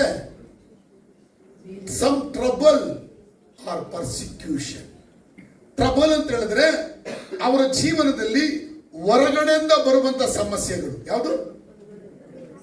ಅವನಲ್ಲಿ ಸಮಸ್ಯೆ ಇಲ್ಲ, ಅವನು ವಾಕ್ಯಕ್ಕೆ ಜೋರಾಗಿ ದೇವರು ಚೆನ್ನಾಗಿದ್ದಾನೆ, ಅವನಿಗೆ ಹೊರಗಡೆಯಿಂದ ಬರುತ್ತೆ. ಫ್ರೆಂಡ್ಸ್ ಇಂದ, ಸ್ನೇಹಿತರುಗಳಿಂದ, ಸಮಾಜದಿಂದ ಅವನಿಗೆ ನಾನಾ ರೀತಿಯ ತೊಂದರೆಗಳು ಬರ್ತದೆ. ಅಥವಾ ಹಂಗೆ ಹೇಳ್ಬೋದು, ಕೆಲಸ ಉಂಟಾಗ್ತದೆ, ಕೆಲಸ ಸಿಗೋದಿಲ್ಲ, ಅವನಿಗೆ ಯಾವ್ದಾದ್ರು ಹೊರಗಿನ ವ್ಯಾಧಿಗಳು ಬರ್ತದೆ, ಯಾವ್ದಾದ್ರು ತೊಂದರೆಗಳು ಬರುತ್ತೆ. ಅವನಿಗೆ ವಾಕ್ಯ ಕೇಳ್ದ, ಯೇಸು ಯೇಸು ಯೇಸು ಅಂತಿದ್ದ, ಆದ್ರೆ ಅವನಿಗೆ ಬಂದ ಆ ತೊಂದರೆ ಏನು, ಕೆಲಸ ಹೋಯ್ತು. ನಾವು ಯೇಸು ನಂಬಿದ್ವಿ, ಕಥೋಲಿಕ ಮಾರ್ಗದಿಂದ ಯೇಸುವಿನ ಕಡೆಗೆ ಬಂದ್ವಿ. 93 94 ಅಲ್ಲಿ ನಮ್ಮ ತಂದೆಗೆ 95 ಹಾರ್ಟ್ ಅಟ್ಯಾಕ್. ಅವರಿಗೆ 95 ಅಲ್ಲಿ ತಿಂಗಳಿಗೆ 8,000 ಸಂಬಳ. ಅವರು ಕ್ಲಾಸ್ 1 ಡೀಸೆಲ್ ಡ್ರೈವರ್ ಆಗಿದ್ರು ರೈಲ್ವೇಸ್ ಅಲ್ಲಿ. 8,000 ರೂಪಾಯಿ ಸಂಬಳ ಆವತ್ತು, ಒಳ್ಳೆ ಸಂಬಳ. ನಮ್ಮ ಮನೆ ಖರ್ಚಾಗದ 1,000ನೇ, 7,000 ನಾವು ಆರಾಮಾಗಿ ಇಟ್ಕೊಂಡು ಜಾಲಿಯಾಗಿರ್ಬೋದಾಗಿತ್ತು. ಆದರೆ ಆ ಕಾಲದಲ್ಲಿ ಅವ್ರು ಯೇಸು ನಂಬಿ ದೀಕ್ಷಾಸನ ಮಾಡಿಸ್ಕೊಂಡು ಒಂದು ಕೆಲವೇ ತಿಂಗಳಲ್ಲಿ ಹಾರ್ಟ್ ಅಟ್ಯಾಕ್ ಆಗಿ ಆ ಕೆಲಸ ಅವ್ರ ಕೈ ಬಿಟ್ಟು ಹೊಟ್ಟಾಯ್ತು. ಹಾರ್ಟ್ ಅಟ್ಯಾಕ್ ಆದವರಿಗೆ ಡ್ರೈವರ್ ಕೆಲಸ ಕೊಡಲ್ಲ ಅಂತ ಹೇಳಿ ಅವರನ್ನು ಬೇರೆ ಕೆಲಸಕ್ಕೆ ಕೇಳಿದ್ರು. ನಮ್ಮ ತಂದೆ ಹೋಗಲ್ಲ ಅಂದ್ರು. ಅದಕ್ಕೆ ವಾಲಂಟ್ರಿ ಕೊಟ್ಬಿಟ್ರು. ವಾಲಂಟ್ರಿ ಕೊಟ್ಟಿದ್ದಕ್ಕೆ ಏನು ನಮ್ಗೆ ಸ್ವಲ್ಪನೇ ಸಿಕ್ಕಿದ್ದು, ಆದರೆ ಕೆಲಸದ ಸಂಬಳ ಎಲ್ಲ ಪೂರ್ತಿ ನಿಂತಾಯ್ತು. ತಿಂಗಳಿಗೆ 8,000 ಇಲ್ಲ, ಈಗ ತಿಂಗಳಿಗೆ ಕಾಸೇ ಇಲ್ಲ. ಆಗ ಬರ್ತಾ ಇದ್ದು ಪೆನ್ಷನ್ ಅಂತ ಹೇಳಿದ್ರೆ ತುಂಬಾ ಕಡಿಮೆ. ಅವ್ರು 8,000 ತಗೊಂಡಿದ್ರಲ್ಲ, ಈಗ ಪೆನ್ಷನ್ ಬಂದು 1,200 1,100, ತುಂಬಾ ಕಡಿಮೆ. ನಾನು ಆ ಟೈಮಲ್ಲಿ ಕೆಲಸ ಬಿಟ್ಟು ನಾವು ಹೊರಗಡೆ ಬಂದಿದ್ದೆ, ನನಗೂ ಕೂಡ ಸಂಬಳ ಇಲ್ಲ. ಚರ್ಚ್ ನಡೆಸ್ತಾ ಇದ್ವಿ, ಚರ್ಚ್ ಇದೆ, ಆದ್ರೆ ದುಡ್ಡು ಇಲ್ಲ. ಯಾಕಂದ್ರೆ ಯಾರ ಹತ್ರ ಚರ್ಚಲ್ಲಿ ದುಡ್ಡು ತಗೊಳಕ್ ಹೋಗ್ತಾ ಇದ್ದಿಲ್ಲ. ಆ ಕಾಲದಲ್ಲಿ ಚರ್ಚ್ ಕೊಡ್ತಾ ಇದ್ದಂದ್ರೆ ನಮ್ಮ ರವಿ ಬ್ರದರ್ 100 ರೂಪೀಸ್ ಕೊಡ್ತಾ ಇದ್ರು. 100 ಇರ್ಬೋದಾ, ನೆನಪಿಲ್ವಾ? ಒಂದು 100 ರೂಪೀಸ್ ಕೊಡ್ತಾ ಇದ್ರು, ಒಂದಿಬ್ರು ಒಂದ್ ಸ್ವಲ್ಪ ಕೊಡ್ತಾ ಇದ್ರು. 100 ಇಲ್ಲ, ನಾವು ಕಡಿಮೆ ಅಂತ ಅನ್ಸುತ್ತೆ. ಸಂಬಳ ಅಷ್ಟೇ ಕೊಡ್ತಾ ಇದ್ದೆ, ಎಲ್ಲರೂ ಕೊಡ್ತಾ ಇದ್ರು. ಸ್ವಲ್ಪ ಹಣ, ನೋ ಫುಡ್, ನಮ್ಗೇನಿಲ್ಲ, ಏನು ತಿನ್ನೋಕ್ಕೂ ಕೂಡ ಇಲ್ಲ. ಹೇಳಿ, ಜೀಸಸ್ ನಾವು ಫಾಲೋ ಮಾಡ್ಬೇಕಾ, ಜೀಸಸ್ನ ಫಾಲೋ ಮಾಡಬಾರ್ದ? ನಾ ಸೇವೆ ಮಾಡಕ್ಕೆ ಇಳಿದ್ಬಿಟ್ಟಿದ್ದೀನಿ. ಜೀಸಸ್ ಬಗ್ಗೆ ಎಲ್ಲರಿಗೂ ಜೋರಾಗಿ ಹೇಳ್ತೀನಿ. ಈಗ ನನಗೆ ಟ್ರಬಲ್ ಬಂದಿದೆ. ಏನ್ ಟ್ರಬಲ್ ಅಂದ್ರೆ ಕಾಸ್ ಟ್ರಬಲ್. ನಿಮ್ಗೆ ಯಾವ ಟ್ರಬಲ್ ಅಂತ? ವ್ಯಾಧಿ ಕೂಡ ಬರ್ಬೋದು, ಜನ ಮಾತಾಡದೆ ಹೋಗ್ಬೋದು, ನಿಮ್ಮನ್ನ ಫ್ಯಾಮಿಲಿಯಿಂದ ದೂರ ಮಾಡ್ಬೋದು, ನಿಮ್ಮನ್ನ ಬೇಡ ಅಂತೇಳಿ ದೂರ ತಳ್ಬೋದು. ಇದೆಲ್ಲ ಆಗ್ತದೆ. ಇದೆಲ್ಲ ಯಾಕೆ ಕೆಲಸ? பிசாச்சி. பேய் பண்ற வேலை.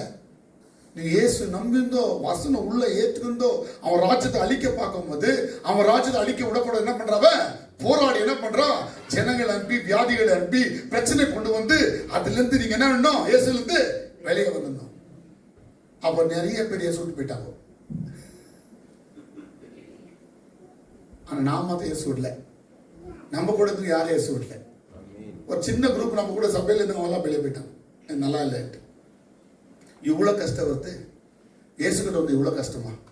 ಯೇಸುಗೆ ಇಷ್ಟೊಂದು ಕಷ್ಟನಾ? ನಾವು ಅನ್ಕೊಂಡು ಯೇಸುಗೆ ಬಂದು ಎಲ್ಲ ಮಿರಾಕಲ್ ಮೇಲೆ ಮಿರಾಕಲ್. ಇಲ್ಲಿ ಮಿರಾಕಲ್ಗಿಂತ ಕಡಿಮೆ ಆಗ್ತದಲ್ಲ. ಏಕೆ ಇದು? ಸ್ಟಾರ್ಟಿಂಗ್ ಅಲ್ಲಿ ಮಿರಾಕಲ್. ಯೇಸು ಹತ್ರ ಬಂದಾಗ ಸ್ಟಾರ್ಟಿಂಗ್ ಮಿರಾಕಲ್, ಅವ್ರು ಯಾರು ಅಂತ ಹೇಳಿ ತಿಳ್ಕೊಳ್ಳಕ್ಕೆ. ಆಮೇಲೆ ಮಿರಾಕಲ್ ಸ್ಟಾಪ್ ಮಾಡ್ತಾರೆ. ನೀವು ಅವ್ರ ಜೊತೆ ಯಾರಿದ್ದಾರೆ ಜೊತೆ ನಂಬಿ ಬಾಳ್ಬೇಕು. Faith walk. ಹಾಗಾದ್ರೆ ನಮ್ಮ ಒಳಕ್ಕೆ ದೇವರು ವಾಕ್ಯ ಕಳಿಸ್ತಾನಲ್ಲ, ಆ ವಾಕ್ಯ ನಮ್ಮ ಒಳಕ್ಕೆ ಯಾಕೆ ಬರುತ್ತೆ ಅಂದ್ರೆ ನಮ್ಮಲ್ಲಿ ವಿಶ್ವಾಸವನ್ನ ಬೆಳೆಸಕ್ಕಾಗಿ ಆ ವಾಕ್ಯ ಬರುತ್ತೆ. By hearing the message of God, your faith will increase. ಹೇಗಂತೆ ರೋಮನ್ಸ್ 10:17 ವಾಕ್ಯ ಹೇಳುತ್ತೆ, ವಾಕ್ಯಗಳು ನೀವು ಕೇಳೋದ್ರಿಂದ ನಿಮ್ಮ ನಂಬಿಕೆ ಹೆಚ್ಚಾಗ್ತದೆ. ಎರಡನೇದಾಗಿ ನಂಬಿಕೆ ಹೆಚ್ಚಾಗೋದು ರೋಮನ್ಸ್ 15:13 ಹೇಳುತ್ತೆ, ಬೈ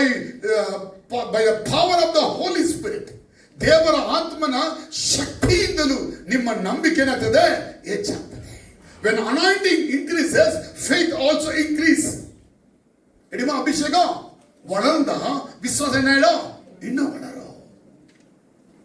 ಫೇತ್ ಇನ್ಕ್ರೀಸ್ ಮಾಡಕ್ಕೆ ಎರಡು, ಒಂದು ಅನಾಯಿಂಟಿಂಗ್ ಇನ್ಕ್ರೀಸ್ ಆಗಬೇಕು, ಇನ್ನೊಂದು ವಾಕ್ಯ ನಿಮ್ಮಲ್ಲಿ ತಿಳಿಯುವಂಥದ್ದು ಹೆಚ್ಚಾಗಬೇಕು. Understanding the word of god, ನಿಮ್ಮ ಫೇತ್ ಇನ್ಕ್ರೀಸ್ ಆಗುತ್ತೆ. ಅದಕ್ಕೆ ನೀವು ಬೈಬಲ್ ಬೇಸ್ಡ್ ನೀವು ಜೀವನ ಮಾಡಿದ್ರೆ ನಿಮ್ಮ ಫೇತ್ ಸ್ಟ್ರಾಂಗ್ ಇರ್ತದೆ. ಸಭೆಗಳು ಏನ್ ಮಾಡ್ತಾರೆ ಅಂದ್ರೆ ವಾಕ್ಯ ಓದ್ತಾರೆ, ಆಡ್ತಾರೆ, ಗಿರ್ತಾರೆಲ್ಲ ಮಾಡ್ತಾರೆ, ಆದರೆ ಆ ವಾಕ್ಯದಲ್ಲಿ ಅವರ ನಂಬಿಕೆ ಇರಲ್ಲ, ಸ್ಟ್ರಾಂಗ್ ಇರಲ್ಲ. ಸೊ ಇವೆಲ್ಲ ಬಿಗ್ ಬರಲ್ಲ, ಉಫ್ಫುಳ್ಳ ಗಡಪಣ ಎಲ್ಲರೂ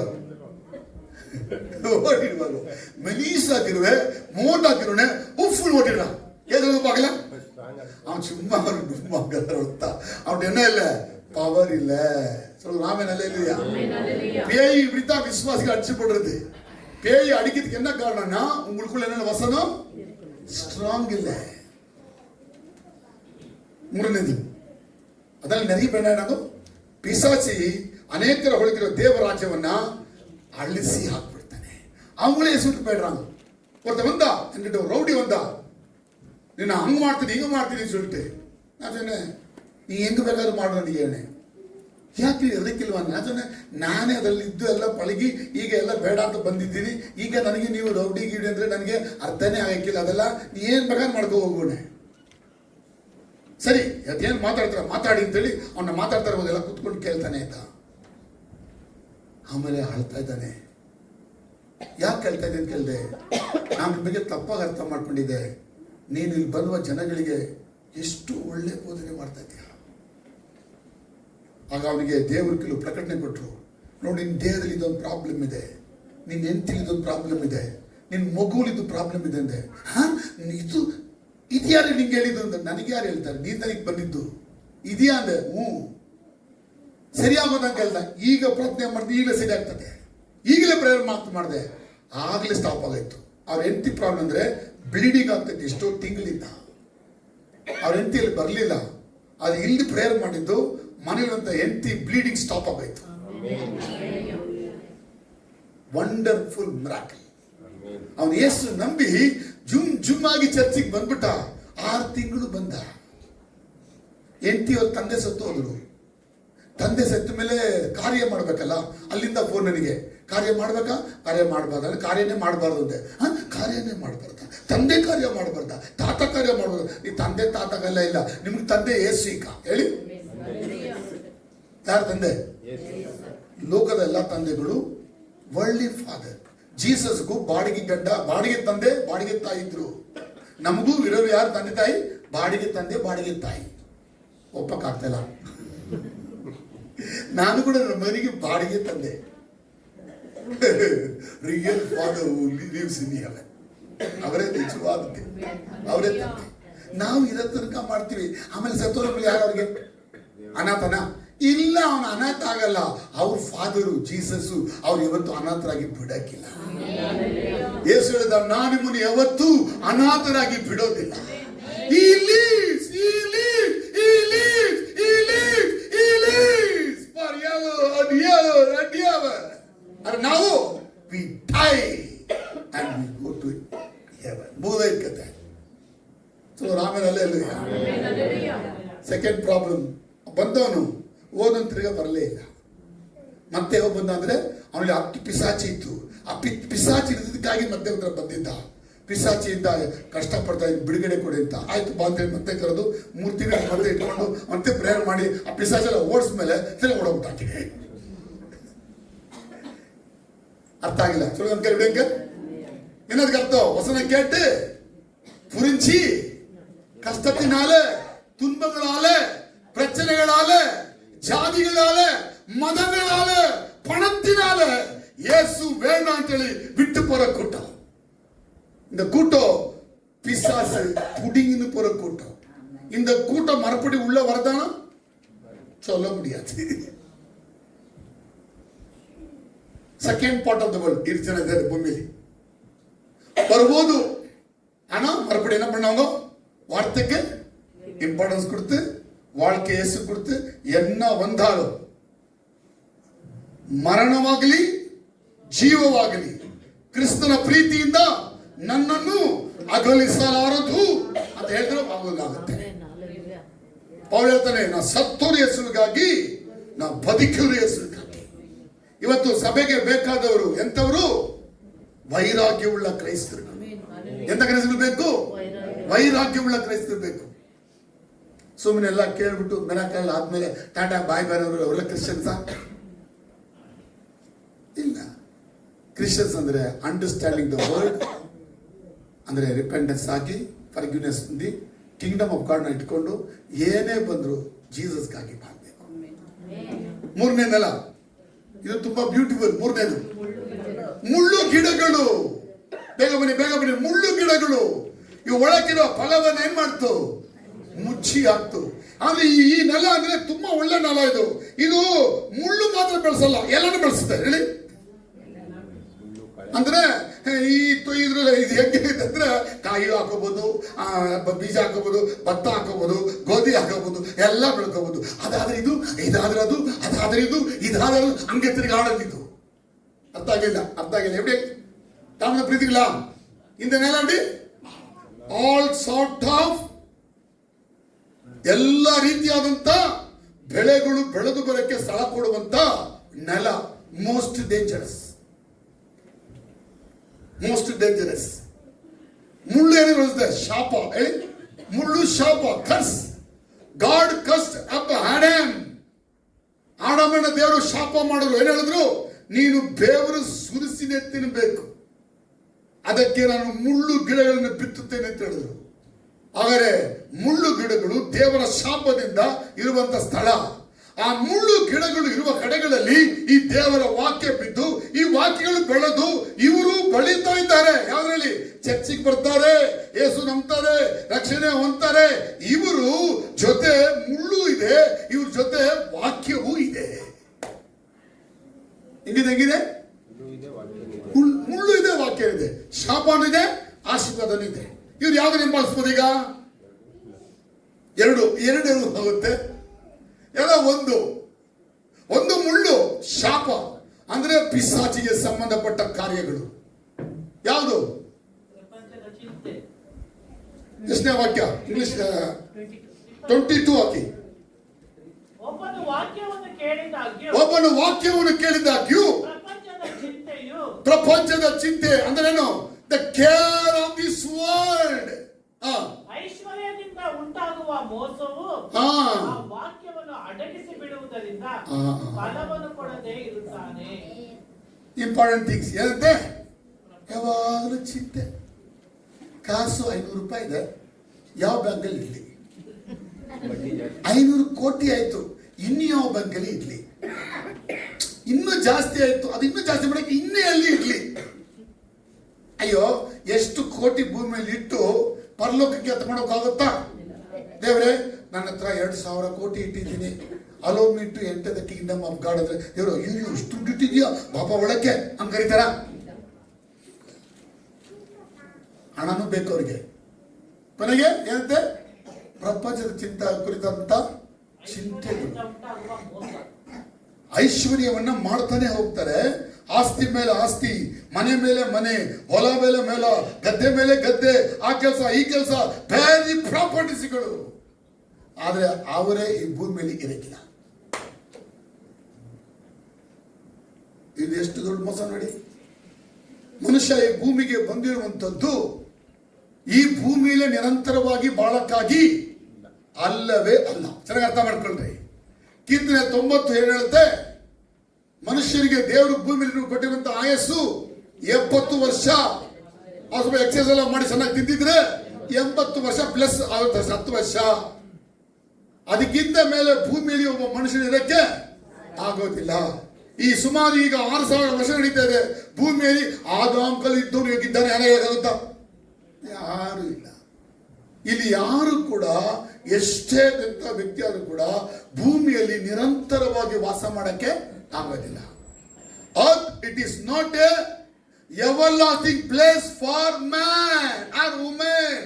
ಹೇಳಿ, ಭೂಮಿಯು ಯಾವುದೇ ಮನುಷ್ಯನಿಗೆ, ಸ್ತ್ರೀಯಾಗಿರಲಿ ಪುರುಷನಾಗಿರ್ಲಿಕ್ಕೆ, ನಿರಂತರವಾಗಿ ವಾಸ ಮಾಡಕ್ಕೆ ಇದು ಸ್ಥಳ ಅಲ್ಲ. ಯಾವುದು ನಿರಂತರವಾಗಿ ವಾಸ ಮಾಡುವ ಸ್ಥಳ? The God who dwelling in heaven, that is the place for everlasting. ಹೇಳಿ, ನಿತ್ಯತ್ವ, ನಿತ್ಯ ರಾಜ್ಯ, ದೇವರ ರಾಜ್ಯಕ್ಕೆನಿಲ್ಲ, ಅಂತ್ಯವೇ ಇಲ್ಲ. ಮನುಷ್ಯ ಭೂಮಿಗೆ ಬಂದಿರೋದು ಯಾಕಂದ್ರೆ ದೇವರನ್ನ ಕಂಡುಕೊಂಡು, ದೇವರ ಜೊತೆ ಹೊಂದಿಕೊಂಡು, ದೇವರ ಬಳಿಗೆ ಹೊರಟೋಗಕ್ಕಾಗಿ. ಅಲ್ಲೋಗೊಂದು ಬಾಳ್ಬೇಕು ಅಂತ ಹೇಳಿ ಅದ್ರ ಮನುಷ್ಯ ಮಾಡ್ತಾನೆ, ಕಾನ್ಸೆಪ್ಟ್ ಆಫ್ ಗಾಡ್ ಅನ್ನ ಅರ್ಥ ಮಾಡ್ಕೊಳ್ದೆ ಇಲ್ಲೇ ಇಟ್ಕೋಬೇಕು ಅಂತ ಹೇಳ್ಬಿಟ್ಟು ಬೇಕಾದಷ್ಟು ಆಸ್ತಿ ಮಾಡಿ ಇಲ್ಲೇ ಅಂತ ಅನ್ಕೊಳ್ತಾನೆ.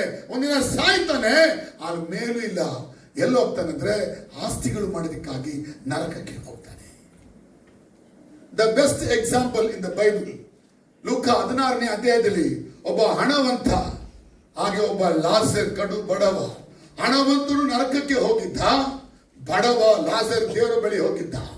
ಹಣವಂತ ಯಾಕಲ್ಲಿ ಹೋದ ಅಂತ ಹೇಳಿದ್ರೆ, ಕಾರಣ ಅವನು ಆಸ್ತಿಗೆ ಇಂಪಾರ್ಟೆನ್ಸ್ ಕೊಟ್ಟಿದ್ದ, ಅಧಿಕಾರಕ್ಕೆ ಇಂಪಾರ್ಟೆನ್ಸ್ ಕೊಟ್ಟಿದ್ದ, ಇನ್ಫ್ಲುಯೆನ್ಸ್ಗೆ, ಅಧಿಕಾರಕ್ಕೆ, ಎಲ್ಲದಕ್ಕೆ ಇಂಪಾರ್ಟೆನ್ಸ್ ಕೊಟ್ಟಿದ್ದ. ಆದರೆ ವಾಕ್ಯದ ಪ್ರಕಾರ ಅವನ ತನ್ನ ಜೀವನವನ್ನು ಏನ್ ಮಾಡಲಿಲ್ಲ, ಅವನು ಬದಲಾಯಿಸಿಕೊಳ್ಳಲಿಲ್ಲ. ಅದಕ್ಕೆ ಎಲ್ಲ ಐಶ್ವರ್ಯ ಅದಾಗುತ್ತಲ್ಲ ಅಂತಲ್ಲ, ಕೆಲವು ಐಶ್ವರ್ಯ ಆಗುತ್ತೆ ಅಂತೇಳಿ ತೋರಿಸಲ್ಪಟ್ಟಿದೆ. ಅನೇಕ ಐಶ್ವರ್ಯ ಬೈಬಲಲ್ಲಿ ದೇವರನ್ನ ಕಂಡುಕೊಂಡು ದೇವರ ರಾಜ್ಯ ಹೊಂದಿದ್ದಾರೆ. ಹಾಗೆ ನಮ್ಮಲ್ಲಿಯೂ ಐಶ್ವರ್ಯಗಳು ದೇವರನ್ನ ಕಂಡುಕೊಂಡು ದೇವರ ರಾಜ್ಯವನ್ನು ಹೊಂದಬೇಕನ್ನದೇ ದೇವರ ಯೋಚನೆ. ಆದ್ರೆ ಏನಾಗ್ತೈತೆ ಅಂದ್ರೆ, ಹಣ ಅನುಕೂಲಗಳು ಜಾಸ್ತಿ ಆದಾಗೆ ನಾವೇನು ಮಾಡ್ತೇವೆ ಅಂದ್ರೆ ಶಾಪದ ಕಾರ್ಯಗಳಿಗೆ ಒಳಗಾಗ್ತೇವೆ. ಶಾಪದ ಕಾರ್ಯ ಯಾವುದು? ಎಲ್ಲ ಶಾಸ್ತ್ರ ಮಾಡೋದು, ತಂದೆ ಶಾಸ್ತ್ರ, ತಾಯಿ ಶಾಸ್ತ್ರ, ಅವ್ರ ಶಾಸ್ತ್ರ, ಇವ್ರ ಶಾಸ್ತ್ರ, ಆ ಜಾತಿ, ಈ ಧರ್ಮ, ಅವರು ಇವರು ಇರೋದು ಇಲ್ದು ಯಾವ್ದೆಲ್ಲ ಬಿಟ್ಟಿದ್ದೀವಿ ಅದೆಲ್ಲ ಸೇರಿಸ್ಕೊಳ್ಳೋದು. ಮತ್ತೆ ಮಾತ್ರವಲ್ಲದೆ ದೇಹದ ಸುಖಕ್ಕಾಗಿ ತಮ್ಮ ಜೀವನಗಳನ್ನ ಕಳೆಯೋದು. ಇದೀವಪ್ಪ ಒಂದು ಹೆಂಡತಿ ಮಗನ ಸಾಲದು, ಎಲ್ಲಾರು ತುಂಬಾ ಇಷ್ಟಪಡ್ತಾರೆ, ಭೂಮಿನೇ ಇಷ್ಟಪಡ್ತಾರೆ, ಎಲ್ಲ ಮದುವೆ ಮಾಡ್ಕೋ. ಒಬ್ಬ ಯಾರು ಹೇಳ್ದ, ನಾನು ಒಂದೇ ಪ್ರಸಂಗ ಮಾಡಿದ್ದೆ ನಮ್ಮ ರೋಲ್ಯಾಂಡ್ ಮದುವೆಯಲ್ಲಿ, ನಮ್ಮ ಕ್ರೈಸ್ತರಲ್ಲಿ ಒಂದು ಗಂಡಿಗೆ ಒಂದೇ ಹೆಣ್ಣು ಅಂತ ಹೇಳಿದ್ದೆ. ಅದನ್ನು ಮುಸ್ಲಿಂ ಕೇಳ್ತಾನೆ, ಅದೇ ಸರ್ ಹಿಂಗೆ ಹೇಳ್ಬಿಟ್ರಿ ನೀವು, ನಮ್ಮಲ್ಲಿ 7 ಮದುವೆ ಮಾಡೋಕ್ಕೆ ನಮ್ಗೆ ಮೊಹಮ್ಮದೇ ಹೇಳಿದ್ದಾರೆ. ನಾನಲ್ಲೇ 7 ಅಲ್ಲ ಸರ್, 10 ಮದುವೆ ಮಾಡ್ಕೊಳ್ತೀವಿ, ನಾವೇನು ಬೇಡ ಅಂತೀವಿ ನಾವು. ಯಾಕಂದ್ರೆ ಯಾಕೆ ಮದುವೆ ಮಾಡೋದಕ್ಕೆ ಕೇಳಿದೆ. ಅವ್ರು ಹೇಳಿದ್ರು, ಪಾಪ ನಾನು ಮದುವೆ ಮಾಡ್ಕೊಂಡ್ರಲ್ಲ, ಮದುವೆ ಆಗದೆ ಇದ್ಬಿಡ್ತಾರಲ್ಲ, ಅವ್ರುಗಳ ಹುಡುಗಿಗಳು ಸಿಗ್ತಾರೆ, ಅದಕ್ಕೆ ನಾನೇ ಒಂದು 10 ಹುಡುಗಿ ಮದುವೆ ಮಾಡ್ಕೊಂಡು ಲೈಫ್ ಕೊಡ್ತಾ ಇದ್ದೀನಿ. ಇಲ್ಲಿ ಉದಯದಲ್ಲಿ ನಮ್ಮ ಫ್ರೆಂಡ್ ಇದ್ದಾರೆ, ಅಸಿಸ್ಟೆಂಟ್ ಪೊಲೀಸ್ ಆಗಿದ್ದಾನೆ, ಸಬ್ ಇನ್ಸ್ಪೆಕ್ಟರ್ ಆಗಿದ್ದಾನೆ. ಅವ್ನು ಹೇಳ್ತದ 100 ಕೇಸ್ಗಳು ಇಲ್ಲಿ ಇರೋದು ಯಾವ್ದಂದ್ರೆ ಈ ಗಂಡ ಹೆಂಡತಿ ಗಲಾಟೆಯಿಂದ ಬಂದಿರೋದು ಕೇಸ್ಗಳು. ಇವ್ರ ಗಂಡ ಹೆಂಡತಿ ಗೊತ್ತಿಲ್ಲ, ಗಂಡ ಹೆಂಡತಿ, ಈಗ ಹೆಂಡತಿ ಗಂಡನ ಗೊತ್ತಿಲ್ಲ. ಕರ್ನಾಟಕದಲ್ಲಿ ಸೆಕೆಂಡ್ ಹೈಯೆಸ್ಟ್ ಕ್ರೈಮ್ ಇರೋ ಸ್ಥಳ ಅಂತ ಉದಯಗಿರಿ. ಡೇ ನೈಟ್ ಪಾಸ್ ನಿದ್ರೆ ಇಲ್ಲ, ನನಗೆ ಕೆಲಸ ಮಾಡ್ತಾನೆ ಇರ್ಬೇಕಿಲ್ಲಿ. ಇವಳೇ ಹೆಂಡತಿ, ನನ್ನ ಗಂಡ ಇವನೇ ಅಂತ ಹೇಳ್ತಾನೆ, ಅವ್ರ ಹೆಂಡತಿ ಬಿನ್ನಿ ಜೊತೆ ಅಂತ ಹೇಳ್ತಾನೆ. ಅವನೇ ಗಂಡ ಅಂದ್ರೆ ಅವ್ನು ಯಾರ ಜೊತೆ ಇರ್ತಾನೆ, ಇವ್ರು ಯಾರು, ಮಕ್ಕಳು ಕನ್ಫ್ಯೂಸ್, ಗಂಡ ಹೆಂಡತಿ ಎಲ್ಲರೂ ಕನ್ಫ್ಯೂಸ್. ಪ್ರಾಬ್ಲಮ್ ಅಂದ್ರೆ ಎಲ್ಲ ಮುಸ್ಕಾಕ್ಬಿಟ್ಟವ್ರೆ. ಅದಕ್ಕೆ ನಮ್ಗೆ ದೇವರಲ್ಲಿ ಮುಸ್ಕೊಟ್ಟಿಲ್ಲ. ನೀವು ಕೂಡ ಮೇಲೆ ಹಾಕೊಳ್ತೀರ, ಡೌಟ್ ಗಡ್ಡದಲ್ಲಿ ಹಿಂಗೆಲ್ಲ ಹಾಕೊಡೋದು ಡೌಟ್ ಆಗ್ತದೆ, ತುಂಬಾ ಗಾಳಿಲ್ಲ ಅಥವಾ ಏನು ಗೊತ್ತಿರಲ್ಲ ಅಂತೇಳಿ. ಸೊ ಆಮೇಲೆ ಒಂದು ಇಂಪಾರ್ಟೆನ್ಸ್, ಪ್ರಪಂಚದ ಕುರಿತಾಗಿ ಚಿಂತೆ ಮಾಡಬೇಡಿ. ಹೇಳಿ, ಯೇಸು ಹೇಳಿದ, ಯಾವ ಕುರಿತಾಗಿ ಚಿಂತೆ ಮಾಡಬೇಡಿ. ಯಾವಾಗಲೂ ಚಿಂತೆ ಮಾಡುವುದು ಯಾವುದು? Seek the kingdom of god and his righteousness. ಯಾವಾಗ? ಲಾಸ್ಟ್. ಯಾರು ಹೇಳ್ತಾ ಇಲ್ಲ. ಮೊದಲು ದೇವರಾಜ ಹುಡುಕ್ಬೇಕಾ, ಮೊದಲು ಲೋಕವನ್ನು ಹುಡುಕ್ಬೇಕಾ? ಏನ್ ತಿನ್ಬೇಕು, ಏನ್ ಹಾಕೋಬೇಕು, ಇವು ಏನೋ ಒಳ್ಳೆ ಚೆನ್ನಾಗಿ ಹಾಕೊಂಡ್ಬಂದ್ರು, ನಾನು ಹಂಗೆ ಹಾಕೋಬೇಕಾ? ಹೇಳಿ, ಭೂಮಿ ನಮ್ಗೆ ಏನ್ ಕೊಟ್ಟಿದ್ಯೋ ಅದನ್ನ ಅನ್ಭವಿಸೋಣ. ಕೊಟ್ಟಿಲ್ವಾ? ಸ್ತೋತ್ರ ಹೇಳೋಣ. ಯಾರಿಗೆ ಸಿಕ್ಕಿದೋ ಅವ್ರು ನೋಡಿ ಗಾಡ್ ಬ್ಲೆಸ್ ಯು ಇನ್ನು ಹೇಳೋಣ, ಇನ್ನು ಚೆನ್ನಾಗಿರ್ಲಿ ಹೇಳಿ. ಯಾಕಂದ್ರೆ ಈ ಜೀವನ ಶಾಶ್ವತ ಅಲ್ಲ. ನಾವು ಹೋಗ್ತಾ ಇದೀವಲ್ಲ, ಅದು ಶಾಶ್ವತ. ಅಬ್ರಹಾಮನು ಭೂಮಿಯಲ್ಲಿ ಮನೆನೇ ಮಾಡಿಲ್ವಂತೆ, ಅವನೊಬ್ಬ ದೊಡ್ಡ ರಾಜನಂತೆ ದೊಡ್ಡ ಐಶ್ವರ್ಯ ಭೂಮಿಯಲ್ಲಿ ಬದುಕಿದ. ಅವನ ಆಸ್ತಿಗೆ ಭೂಮಿಯಲ್ಲಿ ಸ್ಥಳವೇ ಇರ್ಲಿಲ್ವಂತೆ ಅವನಿಗೆ. ಆದ್ರೆ ಅವನು ಮನೆ ಕಟ್ಟಲಿಲ್ಲ, ಗೂಡಾದಲ್ಲಿ ವಾಸ ಮಾಡಿದ. ಇಬ್ರಿಯ ಹೇಳ್ತಾನೆ, ಇಬ್ರಿಯ ಬುಕ್ಕಲ್ಲಿ ಅವನು ದೇವರು ಕಟ್ಟುವ ಮನೆಯ ಕಡೆ ಗಮನ ಹರಿಸಿದ್ದ. ಯಾವ ಮನೆ? ಗಾಡ್ ಬಿಲ್ಡ್ ಮಾಡುವಂತ ಮನೆ ಕಡೆ ಗಮನ ಕೊಟ್ಟಿದ್ದಕ್ಕೆ ಮನೆ ತಗೊಳ್ಳುವಂತ ನೋಡಿ ಭೂಮಿಲಿ.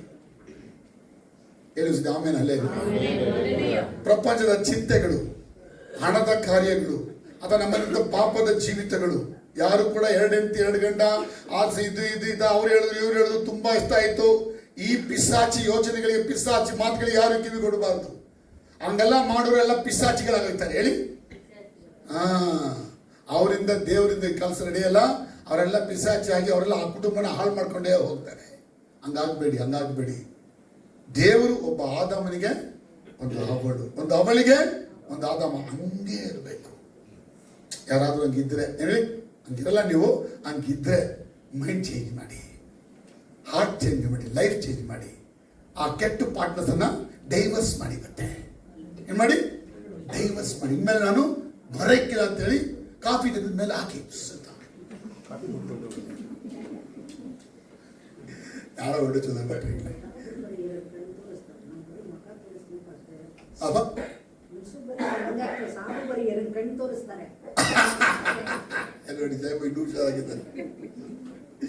ಕಣ್ಣು ಕಿಟಕಿ. ಹೇಳಿ, ವಿಂಡೋ. Eyes means window.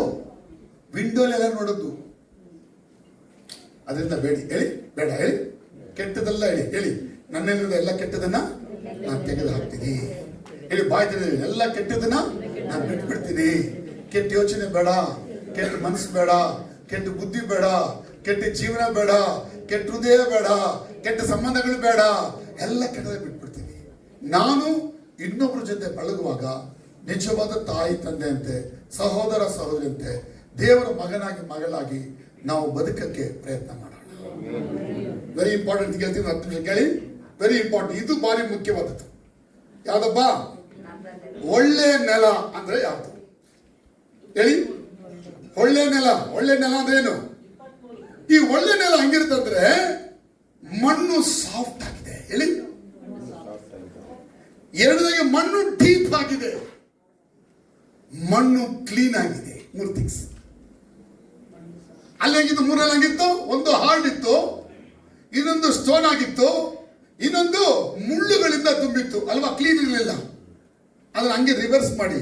ಒಳ್ಳೆ ಭೂಮಿ ಅಂತ ಹೇಳಿದ್ರೆ ಸಾಫ್ಟ್ ಮಣ್ಣು, ಡೀಪ್ ಆಗಿರುವ ಮಣ್ಣು, ಮಣ್ಣು ಶುದ್ಧವಾದ ಮಣ್ಣು.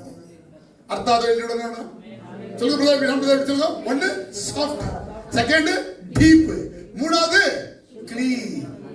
ಅದಕ್ಕಾಗಿನೇ ಫಲ ಬೀಜ ಬಿಟ್ಟು ಪ್ರತಿಯೊಬ್ಬ ರೈತನು ಬೀಜ ಹಾಕಿ ಬಿತ್ತಾನೆ, ಅಧಿಕವಾಗಿ ಫಲವನ್ನ.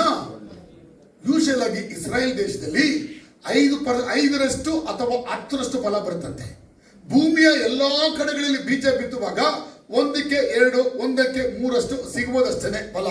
ಇಸ್ರಾಯೇಲ್ ಮಾತ್ರ ಭೂಮಿ ತುಂಬಾ ಡಿಫರೆಂಟ್. 5 ಟೈಮ್ಸ್ ನೀವು ಒಂದು ಬೀಜ ಬಿತ್ತರೆ 5 ಟೈಮ್ ಬರ್ತದಂತೆ.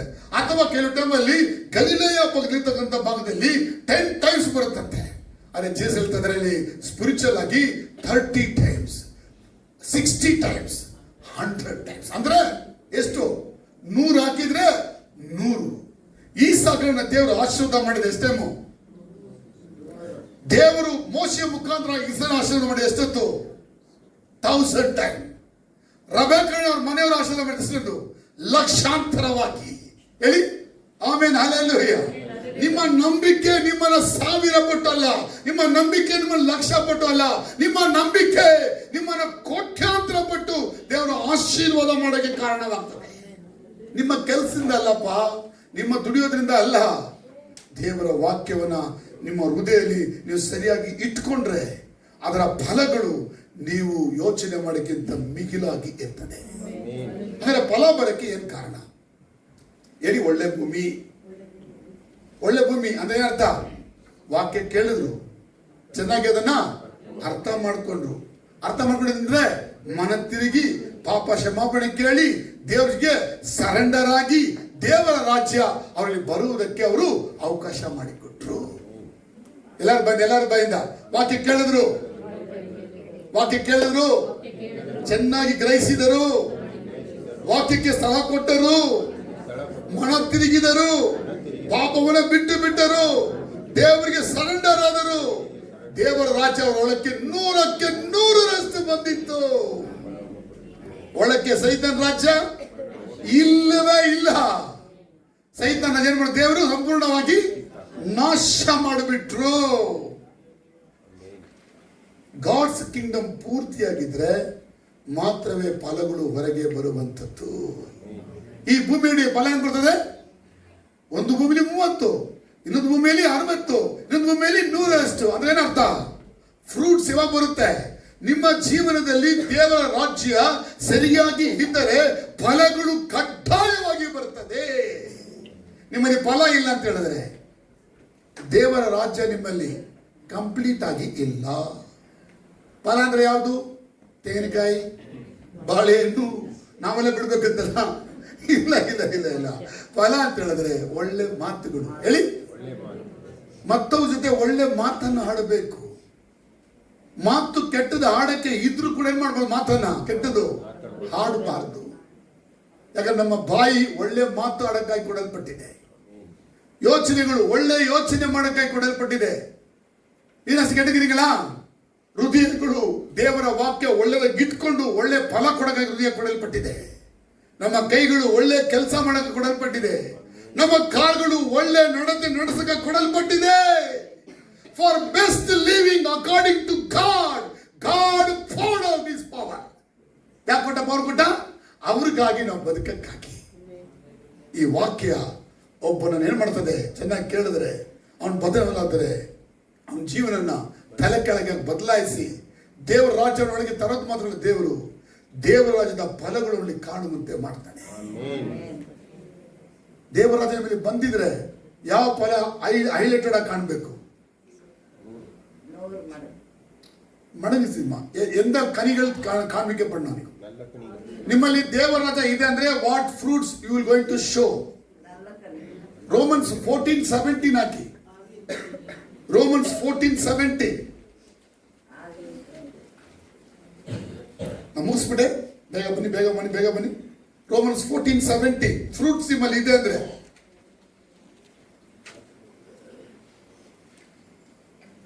ಯಾಕೆಂದರೆ ತಿನ್ನುವುದು ಕುಡಿಯುವುದು ದೇವರ ರಾಜ್ಯವಲ್ಲ. ಏನಂತೆ? ಕಿಂಗ್ಡಮ್ ಆಫ್ ಗಾಡ್ ಅಂದ್ರೆ ತಿಂದು ಕುಡಿಯೋದಲ್ಲ ದೇವರ ರಾಜ್ಯ. ನೀತಿಯು ಸಮಾಧಾನವು ಪವಿತ್ರ ಆತ್ಮನಿಂದ ಆಗುವ ಆನಂದವು ಇದು 3 ಇರಬೇಕು.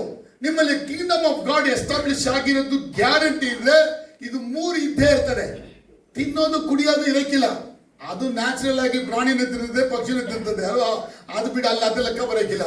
ಲೆಕ್ಕ ಅಂದ್ರೆ ರೈಚಸ್ನೆಸ್, ಶಾಲೋಮ್ ಅಂದ್ರೇನು? ಸಮಾಧಾನ, ಜಾಯ್ ಇನ್ ಹೋಲಿ ಸ್ಪಿರಿಟ್. ಇದು ಚೆಕ್ ಮಾಡಿ. ನಿಮ್ಮಲ್ಲಿ ಫಲ ಬರ್ತಾ ಇದೆಯಾ? ಬಾಯಲ್ಲಿ ಕೆಟ್ಟ ಮಾತುಗಳು ಸುಮ್ಮನೆ ಬರ್ತದ? ನಿಜವಾಗ್ಲೂ ಕೆಟ್ಟ ಮೇಲೆ ಸುಮ್ಮನೆ ಕೋಪ ಬಂದ್ರು ಅದಕ್ಕೆ ಬಂತು ಹೇಳ್ಬಾರ್ದು. ಸುಮ್ಮನೆ ಬಂದ್ರು ನಿಜವಾಗ್ಲೂ ಬಂದ್ರು ಕಿಂಗ್ಡಮ್ ಆಫ್ ಗಾಡ್ ಮಾತ್ರ ಇಲ್ಲ ಅಂತ ಅರ್ಥ. ಕೋಪ ಬಂತು, ಕೋಪನೇ ಬರಂಗಿಲ್ಲ. ಬೈಬಲ್ ಹೇಳುತ್ತೆ ಎಫೆಸಿಯನ್ ಚಾಪ್ಟರ್ 4:32 ಲಾಸ್ಟ್ ನೋಡ್ರಿ 28 to 31 ಎಫೆಸಿಯನ್ ಬುಕ್ ಅಲ್ಲಿ ಕೋಪನೇ ಮಾಡ್ಕೋಬಾರ್ದು. ಸ್ವಲ್ಪ ಏನ ಬಂದ ಸಿಸ್ಟರ್? ಕೋಪ ಮಾಡಬಾರ್ದು. ಯಾರಿಗೆಲ್ಲ ಕೋಪ ಬರ್ತದೆ? ரொம்ப ಟೆಂಪರ್ ಆಗಿ ಸುಮ್ಮ ಎಲ್ಲಾದ್ರೂ ಸುಮ್ಮ ಕೋಪ ಗರ ಗರ ಗರ ಗರ ಗರ ಗರ ಕೋಪ. ಏನಾದ್ರೂ ಇದು ಕೋಪ ಕೋಪಕ್ಕದನ್ನ ಒಳ್ಳೆ ಪೇಗಿದಿನ ಅರ್ಥ. ಕೋಪ the instrument of devil. Instrument of devil யாவது? உங்களை கிடைக்கிறதுக்கு கோபத்தை வர வச்சு உங்களை பாழாக்கிடுவா. கோபம் வச்சுன்னா நீங்க என்ன பண்ண மாட்டீங்க, பண்ணக்கூடாது செய்திருவீங்க. அதான் அவனோட இன்ஸ்ட்ருமெண்ட் கோவம் வைக்குவா. ஆனால் நம்ம காட்லி எப்படின்னா சமாதானமா இருக்கணும். ಆಲ್ವೇಸ್ ಶಾಲೋ ಹೇಳಿ, ಶಾಲೋ ಹೇಳಿ, ಶಾಲೋ ಹೇಳಿ, ಶಾಲೋ. ಯಾವಾಗ ಹೆಂಡತಿಯಾದ ಹೇಳಿ, ಗಂಡಾದ ಹೇಳಿ, ಮಕ್ಕಳಾದ ಏನೋ ಮಾಡಲಿ, ಯಾರು ಹೆಂಗ ಆಡಲಿ, ನೀವು ಸಾಲೋ ಹೇಳಿ. ಯಾರು ಹೇಳಕ್ಕಿಲ್ಲ ಅಂತ ಶಾಲೋ. ಎಲ್ಲಿ ಶಾಲೋಮು? ನಮ್ಮ ಒಳಗೆ ಶಾಲೋ ಬರ್ಬೇಕು ಹೇಳಿ. ನಮ್ಮ ಕೂಡ ಸಮಾಧಾನ ಬೇಕು. ನಾವು ಯಾರಾದ್ರೂ ಹೆಂಗ ಹೇಳಿ ಅವಳು ಸ್ವಲ್ಪ ಹೊತ್ತು ಸಮಾಧಾನವಾಗಿ ಏನು ಹೇಳ್ತಾ ಇದ್ರ? ಆಯ್ತು. ಅರ್ಜೆಂಟಾಗಿ ಏನು ಮಾಡಕ್ ಹೋಗ್ಬೇಡಿ. ನಾವು ಅರ್ಜೆಂಟಾಗಿ ಏನು ಮಾಡೋದು ಕೈಲಿ ಆಗಕ್ಕಿಲ್ಲ. ಈಗ ನಮ್ಮ ಮಗ ಏನೋ ಮಾಡಿ ಬಂದ ಅದಕ್ಕೆ ಇಲ್ಲ, ಅವಶ್ಯಕತೆ ಇಲ್ಲ, ಏನಿಲ್ಲ, ಏನೂ ಇಲ್ಲ. ಅಮೈದಿ ಅಮೈದಿ, ಸಮಾಧಾನ ಸಮಾಧಾನ. ಯಾಕಂದ್ರೆ ಶಾಲೋಮ್ ನಮ್ಮ ಒಳಗೆ ಇದ್ದಾರೆ. ದ ಗಾಡ್ ಶಾಲೋಮ್ ಎಲ್ಲಿದ್ದಾರೆ? ಅವ್ರ ರಾಜ್ಯ ಇದ್ರೆ ಶಾಲೋಮ್ ಇರ್ತದೆ. ಪಿಸಾಚಿ ರಾಜ್ಯ ಇದ್ರೆ ಗಲಿಬಿಲಿ, ಗಲಿಬಿಲಿ ಆಪೋಸಿಟ್. ಗಲಿಬಿಲಿ ಕನ್ಫ್ಯೂಷನ್ ಇರ್ತದೆ. ಅದೇ ರೀತಿ ರೈಚಸ್ನೆಸ್ ಇರಬೇಕು, ನೀತಿ ಇರಬೇಕು. ನಾವು ಮಾಡುವ ಯಾವುದೇ ಕೆಲಸವಾದರೂ ಕೂಡ 4 ಜನ ಒಪ್ಕೊಳ್ಳಂಗಿರ್ಬೇಕು. ಹೇಳಿ, ರೈಚಸ್ ನೀತಿ ಕೆಲಸಗಳು ಇರಬೇಕು. ಅನ್ರೈಚಸ್ ಇದ್ರೆ ಏನರ್ಥ? 4 ಜನ ನೋಡ್ಬಿಟ್ಟು ಛೀ ಹಿಂಗ್ ಮಾಡೋಲ್ಲ ಅಂತ ಹೇಳಿದ್ರೆ ನಮ್ಮಲ್ಲಿ ಕಿಂಗ್ಡಮ್ ಆಫ್ ಗಾಡ್ ಇಲ್ಲ. ಏನಿದೆ? ಸೈತಾನ್ ರಾಜ್ಯ. ಮೂರನೇದಾಗಿ ಎಲ್ಲ ಸಂದರ್ಭದಲ್ಲಿ ಜಾಲಿಯಾಗಿರ್ಬೇಕು, ಸಂತೋಷವಾಗಿರ್ಬೇಕು. சில பேருக்கு எங்கன்னா ட்ரிப் போனா ரொம்ப சந்தோஷம் இருப்பாங்க. நெக்ஸ்ட் டே போயிட்டு கொஞ்சம் இருப்பா, நெக்ஸ்ட் டே சொல்லுப்பா, ரொம்ப ஜாலியா இருப்பா ட்ரிப்பு. நம்மளுக்கு அப்படி இல்லை, ட்ரிப்பு போ ಎವ್ರಿಡೇ ಎವರಿ ಟ್ರಿಪ್ ಐದಕ್ರವೆ ಡೈಲಿ ಎವರಿ ಟ್ರಿಪ್ ನಮ್ದು. ಅದಕ್ಕೆ ಜಾಲಿ ಹೇಗಿರ್ತದೆ?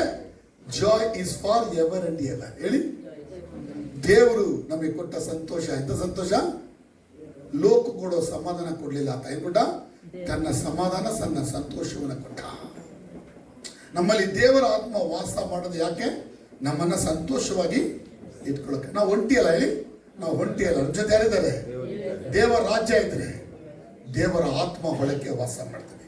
ನೆಫೇಶ್ ಹೇಳಿದ 3 ಕಂಟೈನರ್ಸ್ಗಳು. ಮನುಷ್ಯನ ಬಾಡಿ ಗವಿಯ ಒಂದು container. Body it is A container. ಈ ಕಂಟೈನರ್ ಅಲ್ಲಿ ಏನಿದೆ ಅಂತ ಹೇಳಿದ್ರೆ ಫ್ಲೆಶ್, ಬೋನು, ಬ್ಲಡ್ ಇದೆ. ಇದೊಂದು ಕಂಟೈನರ್. ಈ ಕಂಟೈನರ್ ಒಳಗೆ ಇನ್ನೊಂದು ಕಂಟೈನರ್ ಇದೆ. ಅದ್ಯಾವುದು? ಆತ್ಮ, ಸೋಲ್, ನೆಫೇಶ್. ಅದರೊಳಗೆ ಏನಿರಬೇಕು? ದೇವರ ಆತ್ಮ, ದೇವರ ವಾಕ್ಯ ಇರಬೇಕು. 3ನೇ ಕಂಟೈನರ್. ಅದರೊಳಗೆ ಇನ್ನೊಂದು ಕಂಟೈನರ್ ಯಾವುದು? ರುಹೇಕ್, ಸ್ಪಿರಿಟ್ ಇರಬೇಕು. ಆ ಸ್ಪಿರಿಟ್ ಅಲ್ಲಿ ಅನಾಯಿಂಟಿಂಗ್ ಮತ್ತೆ God's power, God's working wonder power ಅದೆಲ್ಲ ಒಳಗೆ ತುಂಬಿರಬೇಕು. 3 ಕಂಟೈನರ್ ಒಬ್ಬ ಮನುಷ್ಯನಲ್ಲಿದೆ. ಅರ್ಥ ಆಗಲಿಲ್ಲ? ಹೇಳು ಸದಿ ಕೂಡ. ಹಾಲೆಲೂಯಾ. 3 ಹೊಂದಿರುವ ನಮ್ಮಲ್ಲಿ ಯಾರಿರಬೇಕು? ನಮ್ಮ ಆತ್ಮದಲ್ಲಿ ಸ್ಪಿರಿಟ್ ಆಫ್ ಗಾಡ್ ಇರಬೇಕು. ಸ್ಪಿರಿಟ್ ಆಫ್ ಗಾಡ್ ಇದ್ರೆ ಯಾವಾಗಲೂ ಸಂತೋಷ. ಪೌಲ ಹೇಳ್ತಾನೆ ಫಿಲಿಪ್ಪಿ ಪಟ್ಟಣದವರಿಗೆ ಸಂತೋಷವಾಗಿರಿ ಅಂತ ಹೇಳ್ತಾನೆ. ತಿರುಗಿ ಹೇಳ್ತಾನೆ ನೀವು ಯಾವಾಗಲೂ ಸಂತೋಷವಾಗಿರಿ. ಫಿಲಿಪ್ಪಿ ಪಟ್ಟಣ ತುಂಬಾ ಪ್ರಾಬ್ಲಮ್ ಅಲ್ಲಿ ಹೋಗ್ತಾ ಇತ್ತು. ಇವ್ನು ಹೇಳ್ತಾನೆ ಎಲ್ಲ ಪ್ರಾಬ್ಲಮ್ ಇದ್ದಿದ್ದೆ, ರಿಜಾಯ್ಸ್ ಇನ್ ದ ಲಾರ್ಡ್. இப்போ ನೀವು ದುಃಖ ಪಡಿದ ತಕ್ಷಣ ಭೂಮಿಯಾಗ ಚೇಂಜ್ ಮಾಡ್ತೀರಾ? ಯಾರು ಭೂಮಿಗೆ ಚೇಂಜ್ ಮಾಡಲಿದ್ದೀರಾ? ಪ್ರಾಬ್ಲಮ್ಗೋಸ್ಕರ. ನೀವೇನೇ ಆದ್ರೂ ಯಾವ ಪ್ರಾಬ್ಲಮ್ ಮಾಡೋಕ್ಕಾಗಲ್ಲ. ನೀವು you can never handle any problem. ದೇವರು ಮಾತ್ರವೇ ಆ ಪರಿಸ್ಥಿತಿ ಏನ್ ಮಾಡಕ್ಕೆ ಸಾಧ್ಯ? ಬದಲಾಯಿಸಕ್ಕೆ ಸಾಧ್ಯ.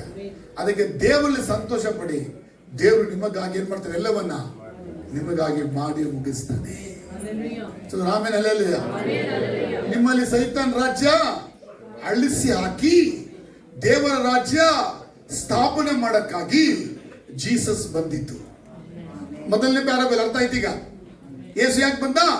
ನಮ್ಮ ಒಳಕ್ಕಿರುವ ಸೈತಾನ್ ರಾಜ್ಯವನ್ನ ಕಂಪ್ಲೀಟ್ ಆಗಿ ಡೆಸ್ಟ್ರಾಯ್ ಹೆಂಗ್ ಮಾಡ್ತಾನೆ? ವಾಕ್ಯ ಕೇಳಿದಾಗ ನಂಬಿಕೆ ಹೆಚ್ಚಾದಾಗ ನಾವು ಬೆಳೆದಾಗ, ನಂಬಿಕೆಯಲ್ಲಿ ಬೆಳೆದಾಗ ಸೈತಾನ್ ರಾಜ್ಯಗಳನ್ನ ದೇವರು ಪುಡಿ ಮಾಡಿ ಡೆಸ್ಟ್ರಾಯ್ ಮಾಡಿ ನಿರ್ಮೂಲ ಮಾಡಿ ಕಿತ್ತಾಕಿ ತನ್ನ ರಾಜ್ಯವನ್ನ ನಮ್ಮ ಹೊಳಕ್ಕೆ ಬಲವಾಗಿ 100ರಷ್ಟು 60ರಷ್ಟು 30ರಷ್ಟು ಸ್ಟ್ರಾಂಗ್ ಆಗಿ ನಮ್ಮನ್ನ ಬಲಪಡಿಸ್ತಾನೆ. ಲಾಸ್ಟ್ ಕ್ವಶನ್, ನಿಮ್ಮಲ್ಲಿ ದೇವರಾಜ್ಯ ಇದೆಯಾ ಅಂತ ಹೇಳಿ. ಇದ್ರೆ ಫಲ ಇರಬೇಕು. ಹೇಳಿ, 3 ಫಲ ಯಾವುದು ಹೇಳಿ? ನೀತಿ, ಸಮಾಧಾನ, ಪರಿಶುದ್ಧಾತ್ಮನ ಆನಂದ. ಇನ್ನು 3 ಮಂತ್ರ ಹೆಂಗಪ್ಪ? 3 ಮರ್ತು ಹೋಗ್ಬೇಡಿ. ಏನಾಗೋಣ? 3 ನೀತಿ, ಸಮಾಧಾನ, ಪವಿತ್ರಾತ್ಮನ ಆನಂದ.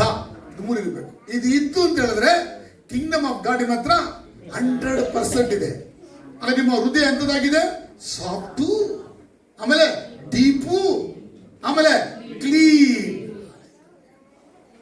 ನಿಮ್ಮ ಹೃದಯ ಹೆಂಗಿರ್ಬೇಕಂದ್ರೆ ಒಂದು ವಾಕ್ಯ ಹೇಳಿದ್ರೆ ಕೇಳ್ಕೊಳ್ಳಕ್ಕೆ ಸಾಫ್ಟ್ ಆಗಿ ಥ್ಯಾಂಕ್ ಯು ಜೀಸಸ್ ಇರಬೇಕು. ತಗೊಂಡಿದ ತಕ್ಷಣ ಡೀಪ್ ಆಗಿ ರೂಟ್ ಮಾಡ್ಕೊಳ್ಳೋಕೆ ಅವಕಾಶ ಮಾಡ್ಕೊಳ್ಬೇಕು. ಮತ್ತೆ ಏನೆಲ್ಲ ಡಿಸ್ಟರ್ಬೆನ್ಸ್ ಇದೆಯೋ ತೆಗೆದು ಕ್ಲೀನ್ ಮಾಡುವ. ಆಗ ಫಲ ಮಾಡಿದ ವಾಕ್ಯಗಳು ಫಲ ಕೊಡುತ್ತೆ. ನಿಮ್ಮ ವಿಶ್ವಾಸ ಲೋಕವನ್ನ ಜಯಿಸ್ತದೆ. ಲೋಕ ಜಯಿಸುವ ವಿಶ್ವಾಸವನ್ನ ಬೆಳೆಸಬೇಕಾದ್ರೆ word of God is must. ಹೇಳ್ತಾರೆ effectiveness of God's word is not in the world. ಹೇಳಿ, ನಮ್ಮಲ್ಲಿ ಕಾರ್ಯ ಮಾಡಕ್ಕೆ ದೇವರ ವಾಕ್ಯಕ್ಕೆ ಶಕ್ತಿ ಇಲ್ವಾ? ಶಕ್ತಿ ಇದೆ. ಆ ವಾಕ್ಯ ಕಾರ್ಯ ಮಾಡಬೇಕಾದ್ರೆ ಹೃದಯ ಸರಿ ಇರಬೇಕು. ಹೃದಯ ಸರಿ ಇಲ್ಲ ಅಂದ್ರೆ ವಾಕ್ಯದ ಎಫೆಕ್ಟಿವ್ನೆಸ್ ನಿಮಗೆ ಗೊತ್ತಾಗಕ್ಕಿಲ್ಲ. ನಾನು ಹೋಗಿದ್ದಪ್ಪ ಚರ್ಚ್ಗೆಲ್ಲ ಹೋಗಿದ್ದೀನಿ, ವಾಕ್ಯ ಎಲ್ಲ ಕೇಳಿದ್ದೀನಿ, ಏನೋ ನನಗೇನೋ ಕೆಲಸನೇ ಆಗಿಲ್ಲ. ಯಾಕೆ ಆಗಿಲ್ಲ? ವಾಕ್ಯ ಸೇಮೆ, ಅದು ಯಾವತ್ತೂ ಒಂದೇ ರೀತಿ ಇದೆ, ಅದೇನು ಬದಲಾಗಕ್ಕಿಲ್ಲ. ವಾಕ್ಯ ಆತ್ಮ ಪ್ರಾಣ ಕೆಲವು ಜನ ತೂರಿಕೊಂಡು ಹೋಗ್ತದೆ, ಪವರ್ಫುಲ್ ಆಗಿ ಕೆಲಸ ಮಾಡ್ತದೆ ವಾಕ್ಯ. ವಾಕ್ಯದಲ್ಲಿ ದೇವರಲ್ಲಿ ಶಕ್ತಿ ಇದೆ. ಅರೆ ನಮ್ಮ ಹೃದಯಗಳು ತಾನೇ ದೇವರ ವಾಕ್ಯಕ್ಕೆ ಏನ್ ಮಾಡಲ್ಲ, ನಾವು ಕೊಡಲ್ಲ. ನಮ್ಮ ಹೃದಯ ಸಾಫ್ಟ್ ಆಗಿ ಕೊಡಬೇಕು, ನಮ್ಮ ಹೃದಯ ಡೀಪ್ ಆಗಿ ಕೊಡಬೇಕು, ನಮ್ಮ ಹೃದಯ ಕ್ಲೀನ್ ಆಗಿ ಕೊಡಬೇಕು. ನಮ್ದು ಪ್ರಾಬ್ಲಮ್ ಏನಂದ್ರೆ ಹೃದಯ ಗಟ್ಟಿ ಮಾಡ್ಕೊಳ್ಳೋದು, ಹೃದಯನ ಆಳವಾಗಿ ಕೊಡಕ್ಕೆ ಹೋಗದೆ ಇರೋದು, ಹೃದಯವನ್ನ ಕೊಳಕಾಗಿ ಇಟ್ಕೊಳ್ಳುವಂಥದ್ದು. ಅದಕ್ಕೆ ಗಾಡ್ಸ್ ಏನಾಗಲ್ಲ, ನಮ್ಮಲ್ಲಿ ಬಂದು ಕೆಲಸ ಮಾಡೋಕ್ಕಾಗಲ್ಲ. ಅಮಲಂಕ ಜೋಗ ಮುಡಿಸ್ತೆ ಇನ್ನೊಂದಲ್ಲ ಬರಿಗೋ ಎನ್ನ ಕತ್ಕಿದೀನಿ ನಿಕ್ಕೆ ತಾರಬಲ್ ಹೊಂಡು ಮೊದಲು ಕೇಳಿ ಉಳಿತಾ ಕೇಳಬೋದ ಓಕೆಗಳಾ? ಆಗ್ತಾ ವೆರಿ ಬರೀ ಕೈ ತೂಗಿದ್ದಾರೆ ನೋಡಿ. Very good. ಕ್ಲೋಸ್ ಮಾಡ್ತೆ. ತುಂಬ ಸಂತೋಷ ಇಷ್ಟೊತ್ತಿನ ದೇವರ ವಾಕ್ಯ ನೀವು ಕೇಳಿದ್ದು, ವೆರಿ ಹ್ಯಾಪಿ. ಆದರೆ ಕೇಳಿದ್ದು ಮಾತ್ರ ಅಲ್ಲ, ಏನು ಮಾಡ್ತೀರ ಈಗ ಅರ್ಥ ಮಾಡ್ಕೊಳ್ಳಿ. ಕಿಂಗ್ಡಮ್ ಆಫ್ ಗಾಡ್ ನಮ್ಮಲ್ಲಿ ದೇವರು ತರಕ್ಕೆ ಕೇಳಕ್ಕಾಗಿ ಕೇಳಿದ್ವಿ. 3 ಜನ ಕೇಳಲಿಲ್ಲ, ಒಂದೇ ಕೇಳಿದ್ದು. ಅಂದ್ರೆ ಅರ್ಥ ಏನು? ವರ್ಲ್ಡ್ ಪಾಪ್ಯುಲೇಷನ್ ಅಲ್ಲಿ 1/3 ಮಾತ್ರನೇ ದೇವರನ್ನ ಕೇಳೋದು. ಅರ್ಥ ಆಗಿಲ್ಲ? 3/4 ದೇವರ ಕಡೆ ಬರಕ್ಕಿಲ್ಲ. ಅದು ನಿಜ. ಇವತ್ತು ಜೀಸಸ್ ಕಾಲದಲ್ಲಿ ಸುವಾರ್ತೆ ಸಾರಲ್ಪಟ್ಟಿದ್ದು, ಭೂಮಿಯ ಎಲ್ಲಾ ಕಡೆಗೆ ಸುವಾರ್ತೆ ಹೋಗಿದೆ. ಕ್ರಿಶ್ಚಿಯನ್ ಕಂಟ್ರಿಗಳಂತಾನೆ ಇದೆ, ಆದರೆ ಕ್ರಿಶ್ಚಿಯನ್ಸ್ಗಳಿಲ್ಲ. ನೀವು ಇಂಗ್ಲೆಂಡ್ಗೆ ಹೋಗಿ ಕ್ರಿಶ್ಚಿಯನ್ ಕಂಟ್ರಿ ಎಲ್ಲ ಮುಸ್ಲಿಮ್ಸ್. ಯಾವುದೋ ಒಂದು ಬ್ರದರ್ ತೋರಿಸಿದ್ವಿ, ಬಾರ್ಸ್ ಅಂಡ್ ರೆಸ್ಟೋರೆಂಟ್ಸ್ಗಳು ಇಂಗ್ಲೆಂಡಲ್ಲಿ. ಬಾರ್ಸ್ ಅಂಡ್ ರೆಸ್ಟೋರೆಂಟ್ ಯಾವುದು? ದೊಡ್ಡ ದೊಡ್ಡ ಚರ್ಚ್ಗಳು. ಜನ ಚರ್ಚಿಗೆ ಹೋಗಲ್ಲ, ಯಾಕಂದ್ರೆ ಅವ್ರಿಗೆ ದೇವರು ಬೇಡ. ಕ್ರಿಸ್ಮಸ್ ಮಾತ್ರ ಆಚರಣೆ ಮಾಡ್ತಾರೆ, ಯಾಕಂದ್ರೆ ಫಂಕ್ಷನ್ ಬೇಕು.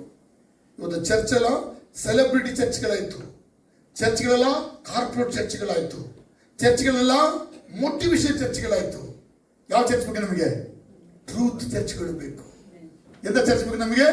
ಸತ್ಯ ಸಭೆಗಳು ಬೇಕು. ಆದರೆ ಸಭೆಗಳು ಇವತ್ತು ಏನಾಗಿದೆ? ಮೋಟಿವೇಶನ್.